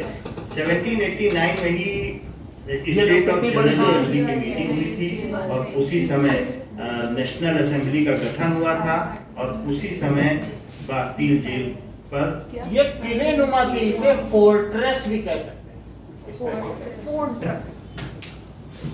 ये देखो हमला हुआ था। ये कॉमन पीपल ने, कितनी सुंदर जेल है। लोगों ने वहां किया, लूट लिए टू रिवोल्ट अगेंस्ट नोबिलिटीज। ये देखो Now, this is a revolutionary woman, Olympe de Gouges. Degargy. Robespierre उस समय एक जैकोबिन्स क्लब का मेंबर था और जैकोबिन्स क्लब नोबिलिटीज और किंग के खिलाफ बनाया गया एक क्लब था जिसके मेंबर ये जैकोबिन देखो, इसकी नीचर्स भी कहते थे इनको। फटे पैजामे पहनते थे ये नीचर्स, अभी भी तो पहने जाते हैं। It is a kind of fashion. Jacobins club ये एक तरीके के रिवॉल्यूशनरी क्लब था जो नेशनहुड पे यकीन रखते थे कि देश ये रॉबिस्परे किंग के अंडर में नहीं होना चाहिए, people can rule. This is Maximilien Robespierre जो इसका अब देखो ये कौन है? जॉन पॉल मॉडल। देखो Marat was also a revolutionary journalist. हाँ, रॉबिस्परे ने लुई 16 का सरकार दिया और खुद एज ए कन्वेंशन उस समय की एक संस्था बनाई गई जिसका ये अलोन लीडर था और उसने वहां पर सभी नोबिलिटीज को मरवा दिया। कन्वेंशन है रेन ऑफ टेरर और ये देखो कन्वेंशन 1793 to 94 कन्वेंशन है। अल्टीमेटली ये देखो 16 का सर काटा गया। ये रॉबिस्परे का सर। लोगों ने त्रस्त आकर रॉबिस्परे का भी सर गुलोटिन कर दिया, वो भी काट दिया। हाँ दिखा रहे देखो कट रेन ऑफ टेरर का अंत हो गया। So this is गुलोटिन जिसमें ऊपर से लकड़ी का पट्टा गिर, इसमें ऊपर से ब्लेड गिरती है। ब्लेड गिरते देख रहे हो कितनी ऊंचाई से गिरेगी, रस्सी छोड़ी जाएगी और यहाँ आदमी लिटाया जाएगा प्लान और डक से मारेगा, डक से गिरेगा। बिना दर्द के मतलब इससे अच्छी तो फांसी है। नहीं फांसी में वो सब कर दो गिरता। ये देखो ये डायरेक्टरी है, सुनो इसको। ये 5 लोगों के मेंबर के साथ संस्था, वहाँ डायरेक्टरी आई जो 5 लोगों की संस्था थी। तो 5 लोग मिलके अब वहाँ शासन चलाते थे जिसकी वजह से कोई 5 लोग हैं तो कोई भी उनसे न्याय मांगने आएगा वो आपसी में झगड़ पड़ते थे। वो 5 की एक राय ही नहीं बन पाती थी। तो ये फिर से केओस हो गया, बिल्कुल एक ऐसी स्थिति बन गई अव्यवस्था। निर्णय सही डायरेक्टरी नहीं हो पाता था। सो डायरेक्टरी फेल्ड टू रूल। तो पहले किंग था, देखो एब्सोल्यूट कॉन्स्टिट्यूशनल monarchy आई, फिर कन्वेंशन आया, फिर डायरेक्टरी आई। भी नहीं चल पाई तो उसका लाभ उठाते हुए देख लो। जो मिलिट्री हेड डायरेक्टरी भी नहीं चल पाई, 5 लोग क्या किसी चीज को निर्णय लेंगे? तो 1804 में बताओ कौन आया? 1804, यानी 10 साल अव्यवस्था की स्थिति रही। और फिर नेपोलियन आया। नेपोलियन एक कारपोरल था सेना में। हाँ। लेकिन उसने क्या किया, कुछ लोग विरोध करने आए थे, उसने कपल होते हुए अभी 2 साल नौकरी की तो गोली चला दी। सब लोग कितना वीर है, तो बिना ऑर्डर के गोली चला दी। फिर वो धीरे धीरे हीरो बन गया और सेना का प्रमुख भी बन गया। तो नेपोलियन, और फिर अल्टीमेटली उसने देखा कि यहाँ तो अव्यवस्था की स्थिति है, उसने खुद को क्लेम कर दिया। 1804 में मैं ही फ्रांस का जो चांसलर हूं। तो चांसलर आज भी चलते हैं, अभी भी वहाँ के जो चांसलर है वो सब आते हैं, ठीक है, मुख्य को। तो नेपोलियन एक तरीके से मिलिट्री रूलर बन गया। क्या बन गया? वहाँ तो प्राइम, अभी कौन है फ्रांस में? प्राइम मिनिस्टर भी है क्या? प्राइम मिनिस्टर ना। जर्मनी में तो चांसलर होते ही हैं। अब फ्रांस में 1804 में वो मिलिट्री रूल आ गया। क्या आ गया? नेपोलियन 10 साल तो भी इन्होंने शासन किया ऐसे चलते हुए। claimed himself as military ruler, claim, तो वहां मिलिट्री रूल आ गया। claimed himself as military ruler, तो वहां पे मिलिट्री का रूल आ गया। और उसने फिर क्या किया बताओ? उसने क्या कुछ सुधार कार्य किए नेपोलियन बोनापार्ट ने? हाँ, वो उसने शिक्षा की नीतियों को सुधारा। जुडिशरी में क्या किया? 3 tier सिस्टम बना दिया। Supreme court, high court, session court. यानी अगर तुम्हें न्याय चाहिए तो तुम्हें दिल्ली नहीं जाना है, यहीं जोधपुर में मिल जाएगा। सेशन कोर्ट, जिला न्यायालय या सत्र न्यायालय, उच्च न्यायालय, उच्चतम न्यायालय, 3 अलग अलग कोर्ट बना दिए। एक सर्वोच्च न्यायालय या उच्चतम न्यायालय के अंदर में 28 राज्य हैं, 28 उच्च न्यायालय हैं, और हर उच्च न्यायालय के अंदर में, जैसे जोधपुर है ना, ये राजस्थान, इसके अंदर 20 जिले हैं तो 20 सत्र न्यायालय हैं। तो सर्वोच्च न्यायालय के अंदर में 28 क्या है? High court, that is supreme court के अंदर में 28 हाई कोर्ट, और हर हाई कोर्ट के अंदर में जितने डिस्ट्रिक्ट होंगे उतने जिला न्यायालय या सेशन कोर्ट। तो ऐसा इसने बना दिया। और इसने और क्या किया बताइए? कोर्ट भी है और एक लोकल कोर्ट है। लोकल कोर्ट है, लोकल और हाई कोर्ट। कोर्ट भी जोधपुर में है। हाँ, यहाँ पे 2 तरीके के जो कोर्ट है। अब जरा देखो इसने क्या किया और क्या क्या किया। इसने क्या uniform scale and measurement system बनाया। अदरवाइज जो एलए था यानी 8 मीटर, कहीं 78 सेंटीमीटर का था, कहीं 73 सेंटीमीटर था। पूरे यूरोप में जाओ तो जगह जगह पहले अपने वो कपड़े की नाप करवा, मर्चेंट्स थे ना कपड़ा व्यापारी, तो वो नाप ही बदल जाती थी हर जगह, कहीं सेंटीमीटर इतना बड़ा, कहीं इतना बड़ा। तो उसकी वजह से मीटर, मीटर, तो फिर उसे एलए 1 एलए तो 78 सेंटीमीटर के बराबर था, और कहीं 83 तक था। तो उसने यूनिफॉर्मिटी लाई और सबसे पहले इसने जीतना शुरू किया। इसने 70% यूरोप जीत लिया और बोला जितना मेरा जीता हुआ इलाका है वहाँ एलए एक ही होगा। एक उसको एलए को मीटर कहेंगे और वो सेंटीमीटर। उससे व्यापारियों से कहा तुम्हें यहाँ पर इंटर स्टेट टैक्स भी नहीं देना है, आते जाते जाइए, it is free, custom duty नहीं है। समझ आ गई कि नहीं? तो कस्टम ड्यूटी नहीं, इसको आगे देखिए 2 मिनट फिर हम आते हैं। नेपोलियन उसने वहां पर अब शासन करना शुरू कर दिया। He proclaimed himself as king of France in 1804. He was very ambitious leader and good orator. He was a believer of expansion of territories and modernization. He has done some modernization in Europe that is named on behalf of him. He proclaimed in a procession as a king of, as a ruler of France. तो उसने अपने आप को ruler घोषित कर दिया। Convention में चला गया, मिलिट्री पावर बढ़ानी शुरू कर दी और उसने लगभग यूरोप के 80% टेरिटरीज पर कब्जा कर लिया। अंत में वो इजिप्ट तक पहुंच गया। And this is the photo that how he encountered the statue. So this is the region which is in green color. It is captured by 70% Napoleon. Europe इसने कैप्चर कर लिया। Most of the region Egypt of पे Europe was Egypt जानते हो Africa में है। Syria. by Napoleon. And modernization was also done. But ये देखो, अमेरिका में he has done some modernization in Europe that is named on behalf of him. ये देखो He नेपोलियन ने in a बात ना procession करो, बात करने से मैं सो as a king यहाँ आके of, समझा as a दो। ruler of France. तो उसने अपने आप को रूलर रूलर घोषित कर दिया, ये नेपोलियन है। कन्वेंशन भी चला गया, डायरेक्टरी भी चली गई, अब मिलिट्री का शासन हो गया। सो दिस नेपोलियन ने मिलिट्री पावर बढ़ानी शुरू कर दी और उसने लगभग यूरोप के 80% टेरिटरीज पर कब्जा कर लिया। अंत में वो इजिप्ट तक पहुंच गया। And this is the photo that how he encountered the statue. ये देखो, so this is the region which is in green colour. ये आप यहाँ देखिए कि कितना ज्यादा इलाका इसने जीत लिया।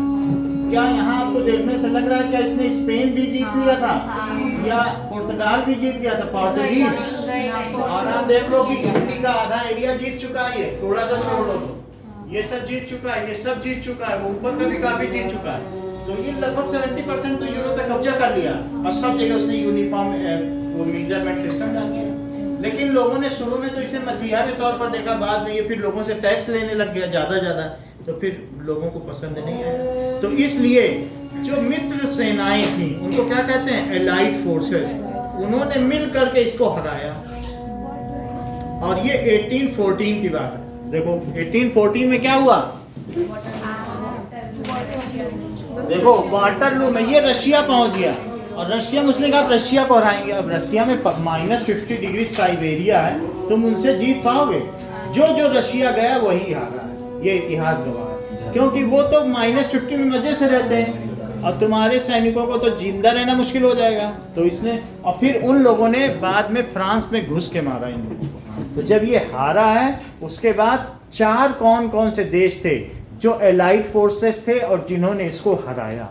Austria, Britain. So Napoleon defeated, Napoleon defeat हो गया, ये डिफीटेड हो गया, ठीक है, बाई कंबाइंड फोर्सेस ऑफ, कौन सी एलाइड ना बोलो, कंबाइंड फोर्सेस बोलो, ऑफ बोलो कौन सी थी? इंग्लैंड, ठीक है, ब्रिटेन लिख लें, इंग्लैंड, और बोलिए रशिया, ऑस्ट्रिया, रशिया, एक और है रूसिया। अच्छा, अब ये इन चारों फोर्सेस से हार गया तो इसका क्या हो गया? That is annexing the one state. जैसे कुल्हाड़ी मारी जाती है ना, एनेक्स कर, तो उसकी जितने पोर्शन लिए थे उसमें क्या किए? एनेक्स कर दिया गया। And powerful kingdoms were establish, इसके चारों बोल दिए गए और इसको एग्जाइल कर दिया, देश निकाला, बोला तुम जाओ और इंग्लैंड की जेल में रहो, वहाँ एक टापू है आइलैंड, वहाँ रहो। फिर ये 100 दिन में भाग के आ गया शासन करने के लिए। जर्मनी का लालच कब खत्म होगा? देखो फिर इसको फिर पकड़ा गया, फिर भेजा, इसीलिए 1815 तक इसका शासन माना जाता है। अब जरा देखो, फिर इसको आर्सेनिक दिया गया, संख्या, तो वो फिर AS, दैट इज, ये देखो AS 15th ग्रुप का आर्सेनिक दिया गया और फिर इसने खाया, मर गया। स्लो पॉइजन कहा जाता नहीं कि वो लड़की संख्या खा के मर गई, ऐसे पेपर में नहीं आता, हिंदी न्यूज़पेपर। संख्या मतलब आर्सेनिक, आर्सेनाइज्ड, ही वाज आर्सेनाइज्ड का मतलब पॉइजन। अब जरा देखो, ये देखिए, It is captured by Napoleon. यहाँ देखिए, Most of the region of Europe was Russian. Other than Russian Empire, it was all captured by Napoleon. And modernization was also done. But on the other side, heavy taxes were levied on common people. This is how Napoleon defeated. देख लो बर्फ में Napoleon की हार। Napoleon defeated at Waterloo. फिर क्या हुआ? So Russian forces से जब ये हार गया, ये बैटल ऑफ वाटरलू बहुत फेमस है। इसमें नेपोलियन की 1814 में पराजय हुई, Napoleon defeated What and Battle most of of the Waterloo. territories which were won by Napoleon were now handed over to allied forces जो फ्रांस, ब्रिटेन, रशिया एंड ये देखो जहर दे दिया गया अपने बच्चों को निकाला। आजकल जर्मनी कहा जाता है। अंत में नेपोलियन को देश निकाला दे दिया गया। Napoleon was exiled and it leaded to उसके बगल में उधर बच्चे खड़े हैं, छोटे-छोटे। The Napoleon was arsenide. देख रहे हैं किनारे से देख रहे इसी के बच्चे हैं। तो इन नेपोलियन वाज आर्सेनाइज्ड। वो एक बेड के सो इसको आर्सेनिक किया गया, जहर दिया गया, जिसकी वजह से उसकी मृत्यु हो गई। अब देखो लास्ट में अब फिर से जो शासन था वो कंजर्वेटिव्स डिजाइन के हाथ में आ गया। बोला ये सब उन लोगों का। तो हमने कहा था ना कि लोगों के हाथ में ना देना। तुमने कन्वेंशन बना के देख लिया, डायरेक्टरी बना के दिया, फिर नेपोलियन आ गया, पूरे फ्रांस की बदनामी करा दी। इससे अच्छा राजाओं के ही हाथ में दे दो। कंजर्वेटिव्स आ गए, रूढ़िवादी ऑर्थोडॉक्स बोले हमें वापस दे दो, ये हमारा चार्ल्स टन खड़ा, इसको दे दो शासन। तो चार्ल्स टन के हाथ में सत्ता सौंप दी गई। बोला अब कोई भी नहीं चुनाव होगा, राजाओं के हाथ में शासन है। 2 डायनेस्टी चल रही थी, एक लुई की चल रही थी और एक चार्ल्स की चल रही थी। तो वहां पर चार्ल्स टन को क्या दिया गया, बोलो शासन सौंप दिया गया, ठीक नहीं। तो अब जरा देखो ये सब फेल हो गई ना, सब ये तो चुन के आई थी। क्या कन्वेंशन चुन के नहीं आया था कि डायरेक्टरी चुन के नहीं आई थी? इनके फेल होने में मिलिट्री ने भी रूल कर लिया। तो अल्टीमेटली लोगों के तो हाथ में शासन कभी रहा नहीं, उसने पूरा मिलिटराइजेशन कर दिया, सबको सेना में ही भेज रहा है 18 साल के ऊपर को। ये कोई वो होता है शासन? अब जरा देखो, कई माँ के तो एक ही लाल होते हैं। अब जरा देखो, और एलाइड फोर्सेस ने 1815 में नेपोलियन से संधि की, that is known as treaty of Vienna. तो ये भी इम्पोर्टेंट है। वियना की संधि में देखो ये जो संधि हुई ना, ट्रीटी ऑफ वियना, ये ऑस्ट्रिया में हुई। कौन हुई? देख लो। सो नेपोलियन ने संधि की, और किसने संधि की होगी बताओ? इसको नेपोलियन 2 भी कहते हैं, ठीक है। Signed treaty of Vienna. और कहां पे ये संधि हुई बताओ? इन ऑस्ट्रिया एंड हेडेड बाय, देखो ये बता दी, ड्यूक मेटरनिक। उसने क्या कहा था? वो वहां का विदेश मंत्री थी। उसने बोला कि जब फ्रांस छींकता है तो पूरे यूरोप को सर्दी जुकाम हो जाता है। When France sneezes then Europe catches cold. तो ऑस्ट्रिया था। आप कहेंगे वहां, और कई लोगों के मन में इनका भी हम फ्रांस देख रहे हैं, माथे पे कि ऑस्ट्रिया की तो रानी थी, उससे तो उसने शादी की थी, वो कैसे उसके विरुद्ध हो गया? तब इनके मन में सवाल आ ही रहा है शुरू से। अब जरा देखें कि that is signed treaty of Vienna. उसने वियना की संधि साइन की। कौन सी? और कहां पर? इन ऑस्ट्रिया। 4 लोग बैठे हैं, एक वहां पर ऑनिंग्स के नीचे में बैठे हुए हैं, और वो दिखाया गया, अभी हम दिखाएंगे आपको। तो इन ऑस्ट्रिया अंडर हीडेड बाय, किसके द्वारा हीड की गई? नेपोलियन तो उसका बेटा की बनी नेपोलियन है। मतलब नेपोलियन 2 यानी जो राजा 1, 2, 3 उन्हीं के ये डायनेस्टी है, डिसेंडेंट्स है। नेपोलियन का बेटा मतलब बेटा ही हो सकता है। मतलब यही नेपोलियन का Which? बेटा, अरे बोनापार्ट यही second रूल के, यही है सेकंड। इसके अच्छा। पिताश्री का नाम था नेपोलियन। हीडेड, ये नेपोलियन 2 यही है। यही है नेपोलियन। पहले वाले का कहीं नाम नहीं, यही नेपोलियन 2 है। बस यही जानना। अब 3 बाद में आएगा। पिता का वॉज हीडेड बाय, किसके द्वारा बताया गया बोलो? Duke Metternich.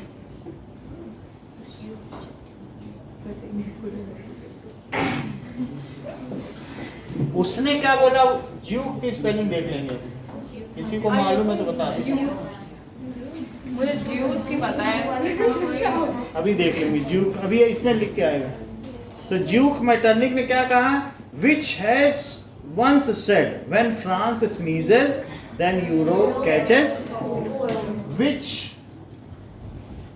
once said that when France sneezes Europe catches cold। तो उसको एग्जाइल कर दिया गया कि नहीं? देखो यूरोप वाटरलू में हार हुई, फ्रांस का झंडा भाग गया। अब आगे देखो, नेपोलियन को हटा दिया गया और लुई 18 को ये कौन सा पैलेस है? लुई 16 के बाद इसमें कौन रहा? Louis fourteen. ये ट्यूलरीज है, देख लो, पैलेस ऑफ ट्यूलरीज। ये एक पुराना महल है, बहुत ज्यादा भव्य नहीं है ना। लुई 18 तो ट्रीटी ऑफ वियना ऑस्ट्रिया में साइन की गई, नेपोलियन को ये देश नया निकाल महल है। दिया गया। And this is other palace of Tuileries जो वहां के palace of Versailles and Tuileries. ये तो देखो। Two palace. ये सोने का महल भी तो देखिए, ये देखो, ये पैलेस ऑफ वर्सलीज। इसी में जो पहली मीटिंग बुलाई गई थी, that is assembly of state general, इसी में बुलाई गई थी। आप जरा देखो, इन पेरिस फ्रांस। तो इनकी भव्यता को आप देख सकते हैं। It is this is palace of Tuileries. ये बिल्कुल It लंबा was लंबा also बना। attacked by French people French people ने इन पे अभी Second Revolution। ये है वर्सलीज, देखो जरा कितना अच्छा, सोने के घोड़े झील में पैर। Such was the magnanimity of magnanimity of Versailles. अब देखिए, Still, it is a world-seeing place. सोने की जमीन होती, हाँ है। Now you can see the interior of Palace of और यहाँ Versailles. तो जमीन भी सोने की है। देखो, ऐसा महल कहीं होगा?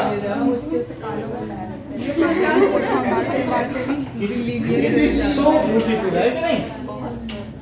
अब जरा How magnificent it is. so Louis 18 तक लोग रहे यहाँ।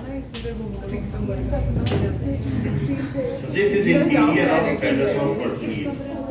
ये देखो कितना सुंदर। This is the scene in which ये पहले का scene दिखाया गया, Louis and ultimately executed. जज के सामने ट्रायल हो रहा है, फिर इसका गला काटा ने जाएगा। कहा था तो नेशनल असेंबली ने जब कॉन्स्टिट्यूशनल मोनार्की बनाई उसको अपने अंतर्गत काम बात ना करने करो। होगा, तो उसने ठीक से काम नहीं किया, फिर उसको एग्जीक्यूट किया गया। मैक्सिमिलियन रॉबेस्पियरे फिर रॉबेस्पियरे उसके बाद आया। उसको भी एग्जीक्यूट कर दिया गया, गला काट दिया गया। फिर नेपोलियन उसके बाद आया। नेपोलियन ने टेरिटरी बढ़ाना शुरू किया, बहुत सारे यूरोपियन कंट्रीज को जीत लिया, तो सारे यूरोपियन कंट्रीज ने एलाइड फोर्स बना। ये देखो, ये क्या दिखाया जा रहा है बुक में, और ये कार्ल कैस्पर फ्रिज का नाम याद रखना, ये 1 नंबर का जरूर आएगा, यहीं फंसोगे। It has made by Karl Kaspar Fritz, जिसने पेंटिंग बनाई। ये दिखा रहा है, वहाँ ऊपर होर्डिंग करवा रहा है कि मैं तुम्हारा मसीहा हूँ, और नीचे किसानों को पीट रहा है।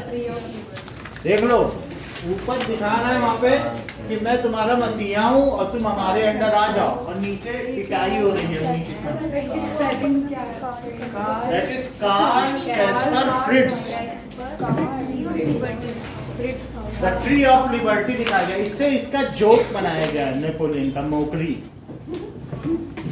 कि ट्री ऑफ लिबर्टी किसने बनाया पूछा जाएगा। So it was who was proclaimer of modernizer of Europe, but it was not so. Where it has gone, there it levied taxes, वहाँ इसने टैक्स लगा दिए। Was this the modernization? He was only interested in expansion of territory. उसे हटा दिया। ये चित्र दिखाया गया है जिसमें दिखाया गया है कि नेपोलियन ने सुधार के नाम पर कैसे लोगों पर अत्याचार किए। ये देखो, ट्रीटी ऑफ वियना, जिसमें ये जरा देखो तो। जो एलाइड, क्या तुम्हें इसमें ड्यूक मैटरनिक दिख रहा है? और क्या ये ऑस्ट्रिया के राजभवन में हो रही है? यहाँ ये संधि की जा रही है, ये ट्रीटी ऑफ वियना है। इसमें नेपोलियन की हार को दर्शाया गया है, और फिर इसके बाद बोलो कौन राजा बनेगा सृष्टि? चार्ल्स 10। सृष्टि असली हिस्ट्री लवर। अब देखो, फोर्सेस हैं, ऑस्ट्रिया, रूसिया, ये कौन है? रशिया, सब ने मिलकर जर्मनी की पावर को। भाई ये भी तो कोई होगा, लो इनको मालूम है, ये चार्ल्स 10 है भाई, जो मिल चुका होगा वही तो जानेगा। चार्ल्स 10, इनको बोला नेपोलियन से तुम हटो, आओ तुम बैठो यहाँ, ये चार्ल्स 10, यानी डायनेस्टी को बैठा दिया गया। नेपोलियन को हटाया, इंग्लैंड भेज दिया टापू पे, आइलैंड पे, और चार्ल्सटन को बोला आप बैठिए। ये राजाओं की गति है। सो इन लोगों का क्या इंटरेस्ट था, जैसे कि इनके मन में था, ये लोग चाहते थे कि फिर से हमारी मोनार्की है, इसीलिए तो नेपोलियन को हराया। ऑस्ट्रिया क्यों हरा रहा है नेपोलियन को? हरा दिया उसको, बोला ये सब नहीं चाहिए, हमारा राजा बैठे, लुई बैठे, चार्ल्स बैठे, वो हमारी डायनेस्टी है। वरना ऑस्ट्रिया का भी बोलो ससुराल वाले विरोध करेंगे क्या किसी का, अपने दामाद का? तो वो क्यों विरोध करने लग गए?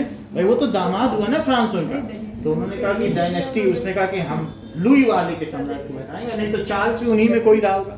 ऐसा नहीं है, जैसे चार्ल्स किसी का नाम है तो चार्ल्सटन, बड़े बड़े समूह, जो विक्टोरिया का बेटा चार्ल्स है, तो ऐसे ही चार्ल्सटन राजा बना। जरा देखो, कर दिया और उससे जीते हुए क्षेत्र वापस छीन लिए ये गए। देखो, अल्टीमेटली सब जीते क्षेत्र वापस छीन लिए। चार्ल्सटन, ये देखिए, आफ्टर Louis 18 last figure ध्यान of दीजिए। Louis 18 and this is Charleston became the king of France। Charleston ने लोगों के और प्रेस के अधिकार छीन लिए, जिससे जुलाई रिवॉल्यूशन हुआ। ये अब बहुत इसके बाद जुलाई 1830 रिवॉल्यूशन आया। यहाँ पर बताओ 1815 में कौन राजा बना? इसको जब हटाओगे किसी को तो राजा बनाओगे, तो किसे बनाया? लेकिन फिर मैं 1830 की क्यों बात कर रहा हूँ? क्योंकि वो 10th की बुक है, यहाँ से क्लास 10th की हिस्ट्री शुरू होती है। देखो, यानी अब जरा देखो 1815 में किसे राजा बनाएगा?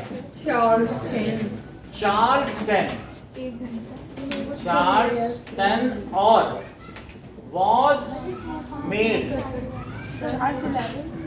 king। देख लो, ये अटैक ऑन बास्टील जेल है, ये हुआ 11 में 10 करो। यहाँ से क्या हुआ बताओ? अभी भी कंजर्वेटिव है। यहाँ से क्या हुआ? यहाँ तक लिखो, शुरू से यहाँ तक लिखो कंजर्वेटिव। ये पूछा जाएगा कंजर्वेटिव कब थे, मिनरल कब, वो लिबरल कब थे? लिबरल्स कौन आया बताओ? नाम के लिबरल्स थे, वरना तो गला खूब कटा है। कंजर्वेटिव जब जब रिपब्लिक आएगा तब तब कौन होगा? लिबरल्स। ये सब क्या है बताओ? कहाँ तक लिबरल्स हैं? ये लिबरल्स हैं। और मिलिट्री शासन को किसी में नहीं लेते हैं लिबरल्स। और फिर से बोलो, कब कंजर्वेटिव आए? अब यहाँ फिर से क्या लिख दो? कंजर्वेटिव। अब इसके बाद क्या होगा बताओ? जुलाई 1830 में क्या होगा? जुलाई रिवॉल्यूशन होगा। क्यों होगा? उसे हटा देंगे। बोलो क्यों होगा? गलत काम क्यों? बता ही नहीं कि हम तो कहाँ सुन रहे हैं सर, हमें क्या लेना देना सुनने। यहाँ अभी अभी बताया कि प्रेस की स्वतंत्रता छीन ली। जो नहीं सुनेगा, good listener is good learner and bad listener is bad learner. कहीं किया हुआ कुछ, हमें क्या लेना देना? बड़ी बात है कि नहीं? कितना मुश्किल होता है कि सामने बज रहा हो हम न सुने। तो इन्होंने कहा कि Charleston has taken the freedom of press and imposed censorship on it. कि कुछ भी छापोगे हमें दिखा के छापोगे, इसे सेंसरशिप कहते हैं। तो चार्ल्सटन ने क्या किया बोलो? सेंसरशिप लगा दी। चार्ल्स क्या किया? Censorship. 10 imposed censorship on media पे, प्रेस में। ठीक है, तो मीडिया उस समय प्रेस ही था, बस प्रिंटिंग प्रेस, और तो कुछ टीवी था नहीं, तो उस पर कर लिया। So people attacked on palace of Tuileries. Tuileries पे अटैक कर दिया।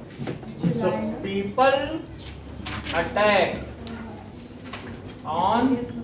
अब हो सकता है कि ट्यूलरी में ही ये रहता हो, इसके पास शान शौकत को अफोर्ड करने का पैसा ना, वहीं से इसको ले लिया गया, या गया हो देखने की वहाँ अटैक हो रहा, चलो देखें हमारी में क्यों, लेकिन वहीं से ये धर लिया गया।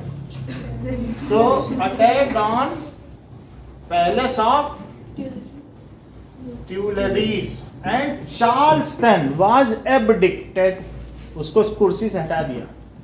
अब इसी को क्या कहते हैं? अब यहाँ से सेकंड रिपब्लिक आने वाला। फर्स्ट रिपब्लिक आ चुका है जब वो बना था, और अब क्या आने वाला है? तो people attacked on palace of Tuileries and उसको कैप्चर कर लिया। Captured Charles ten. अब देखो आगे क्या बताते हैं तो उसके हिसाब से चलें। फेमस रिवॉल्यूशन है। चार्ल्स टेन जब वहाँ राजा बना उसने सबके अधिकार छीन लिए, तो लोग सड़कों पर उतर आए कि इसको जुलाई रिवॉल्यूशन, ये important है, ये ये जुलाई नंबर है। 1830 रिवॉल्यूशन के नाम से जाना जाता है। ये फ्रांस का सेकंड रिवॉल्यूशन है। फर्स्ट ये बताया रिवॉल्यूशन नहीं। बास्टील जेल का है जो है ना? 1789 में था, और ये सेकंड रिवॉल्यूशन जुलाई लिख लो, 1830 second का। revolution। नाउ लुई फिलिप वहाँ का उसके बाद राजा बना जुलाई 30 रिवॉल्यूशन के बाद, और वहाँ का लास्ट राजा नेपोलियन 3 बना। उसके बाद देख लो, लुई फिलिप इसके बाद राजा बना। कब बना होगा? जुलाई रिवॉल्यूशन के बाद लुई फिलिप को बना दिया। इन 1830 में कौन बना? लुई फिलिप राजा बना। उसने भी कुछ साल चलाया, और सबसे लास्ट में 1870 में कौन राजा बना? और नेपोलियन 3 बना, और उसने स्वतंत्रता से लोगों से बोल दिया, लोग उस समय वेजिटेट कर रहे थे, बोला तुम्हें हम पूर्ण स्वराज्य दे। नेपोलियन 3 समझ handed over France to public. बोलो बात समझ में आ गई? ये सब राजा ही तो हैं। हैंडेड ओवर, हैंडेड ओवर नहीं, ये बना इससे पहले रहा होगा, इसके बाद इसका शासन समाप्त होगा। मतलब ये इतने साल तो शासन करेगा नहीं, 40 साल इसके पहले बना होगा, लेकिन हमें ज्यादा जानना नहीं। और यहीं से the nationalism in France chapter खत्म होता है। इतना हो गया। देखो अगली लाइन सुन लो तो। नेपोलियन के बाद फिर से फ्रांस में थर्ड रिवॉल्यूशन, और उसके बाद फ्रांस फुल फ्लेज एक रिपब्लिक कंट्री बन गया, डेमोक्रेटिक कंट्री बन गया, डेमोक्रेसी, नेशनलिज्म खुशी मना रहे हैं। फर्स्ट रिवॉल्यूशन बास्टील जेल का है, सेकंड रिवॉल्यूशन जुलाई 1830 का है, और थर्ड रिवॉल्यूशन नेपोलियन 3 के समय का है, जो लास्ट किंग था। नाउ यू कैन सी ये देखो कैसे अटैक कर रहे हैं ट्यूलरी पे। हाँ, तो वो ट्यूलरी पे अटैक हुआ होगा जब भी। So, ट्यूलरीज पैलेस पर अटैक यहाँ पर भी दिखाया गया है कि जो वहाँ का एक दूसरा महल था, एक प्रिंस ऑफ पैलेस ऑफ वर्सलीज था और एक पैलेस ऑफ ट्यूलरीज। तो इन पर पहले का टाइम लाइन हमारी लिखी हुई है, टाइम लाइन पे ध्यान रखें। This is now a museum, palace of Tuileries in France, Paris, world scene. This is a overview of the palace of Tuileries. हाँ, होने दो, अब इसको देखो पूरा। Versailles is more magnificent, so it is magnanimous. So both the palaces were pertaining to French rulers. Here you can see after in 1848 the deputy. यहाँ से आगे बढ़ने पे असेंबली ऑफ डेपुटी बनी। ये भी सीखने योग्य है। यानी इसने रूल किसको हैंड ओवर कर दिया? Assembly of deputies. ये फिर से लिबरल्स आ गए, क्योंकि ये राजा उदारवादी, रूढ़िवादी, उदारवादी, ऐसे चलता रहा। डेप्यूटीज 48 में आ गए। और फिर इसके बाद देखो, अभी टाइम लाइन देखो, जो मुख्य लोग थे उनकी असेंबली हो रही है कि किस तरीके से फ्रांस में अब कॉन्स्टिट्यूशन लाया जाए। ये पिक्चर दिखाया गया है कि असेंबली ऑफ स्टेट जनरल जो लुई 16 ने बुलाई थी। ये देखो कैसे कॉमन लोग वहाँ नोबिलिटीज और जो सामंत उनका भार कैसे ग्रहण करते थे। देखो सारे लोग हैं, उनके ऊपर थोड़े वो हैं कैशो आराम करने वाले, फिर थोड़े और ऊपर हैं, तो नीचे ही लोग तो सारा भार उठा रहे हैं कि नहीं। तो ये भी दिखाया गया है। तो आप थे उनका बोझ उठाते थे। ये दिखाया गया है पिरामिड ऑफ कॉमर्स से। फीमेल का किस तरीके से वहां कंट्रीब्यूशन था फ्रांस के रिवॉल्यूशन में, इस चित्र में आप देख सकते हैं। ये क्या है?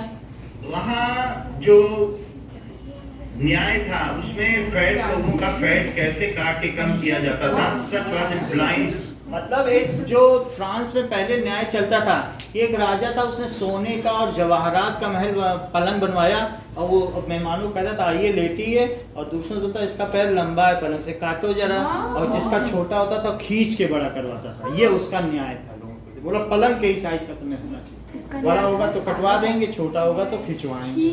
तो वही यहाँ न्याय दिखाया गया है जो तुम्हारी बुक में है। कि यहाँ पे दिखाया गया कि वहाँ लोग देख रहे हैं कि अगर मान लीजिए, और ये भी देखो यहाँ दिखाया गया है कि जब तक चाहो, It's not funny. देख लो आजादी के नाम पे क्या दिखाया गया कि जब तक चाहो तुम लोग यहाँ बैठ के सभा कर सकते हो, लेकिन तुम्हारे मुंह में कपड़ा बंधा रहेगा, बोलने की आजादी नहीं, जब तक सोचने की बस आजादी। कहाँ है? ये देखो यही वाली पेज खोलो तो पता चले, जब तक चाहो सोच सकते हो, बोलने की आजादी नहीं। अरे यार इतनी बात समझ में आई? अब जरा ये देखिए, So at the time of conservative Raja Conservative के समय में ये सब था। फीमेल का कंट्रीब्यूशन दिखाया गया। कैसे ये लोग वो कर रहे हैं, ये देखो कंजर्वेटिव ये देखो, जब तक चाहो सोच सकते हो। हैं कि आप जितनी देर तक चाहे सोच सकते हैं, लेकिन बोलने का अधिकार आपको नहीं है। सो Sorry, guys. These were supporters. शर्त ये है कि सरे बज़्म रहे, होंठ सिले, और हुक्म ये है कि हर एक बात ज़बानी कहिए। ऑफ मोनार्की, वो ये सोचते थे कि कॉमन पीपल शासन नहीं कर सकते, उनमें एबिलिटी नहीं है, राजा कोई शासन ऐसे भी राइटर हुए हैं कि कॉमन पीपल तो शासन ही नहीं कर सकते। यूनिफिकेशन ऑफ जर्मनी, अब यहाँ से बात जर्मनी बताओ। का एकीकरण। आपको जर्मनी बाद में, लेकिन फ्रांस का पूरा समझ में आ गया कि कैसे कैसे किया। नेपोलियन इसके बाद हुआ 1870, लिख देना 1817 नेपोलियन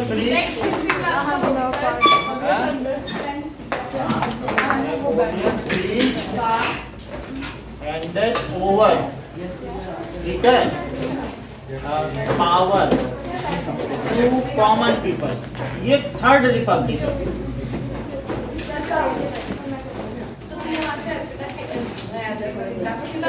दोनों बात समझ में आ गई? तो कॉमन पीपल को ये हैंड ओवर कर दिया, ये कौन सा रिपब्लिक है? Third republic to Napoleon of France. बोलो बात समझ में आ गई? तो इसी को एक एक करके समझते जाएंगे, जो क्रोनोलॉजिकल ऑर्डर में हर चीज समझ में आ जाएगी। बाकी ये वीडियो में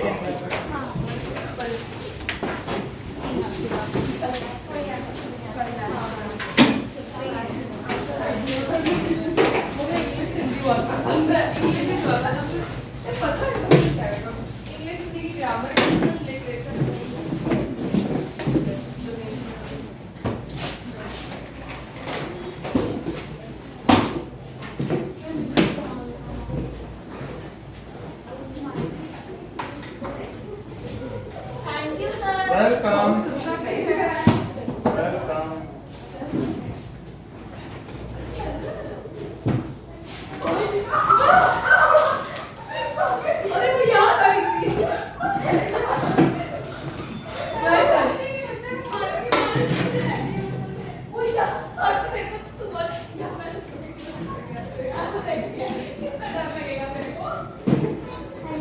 वेलकम।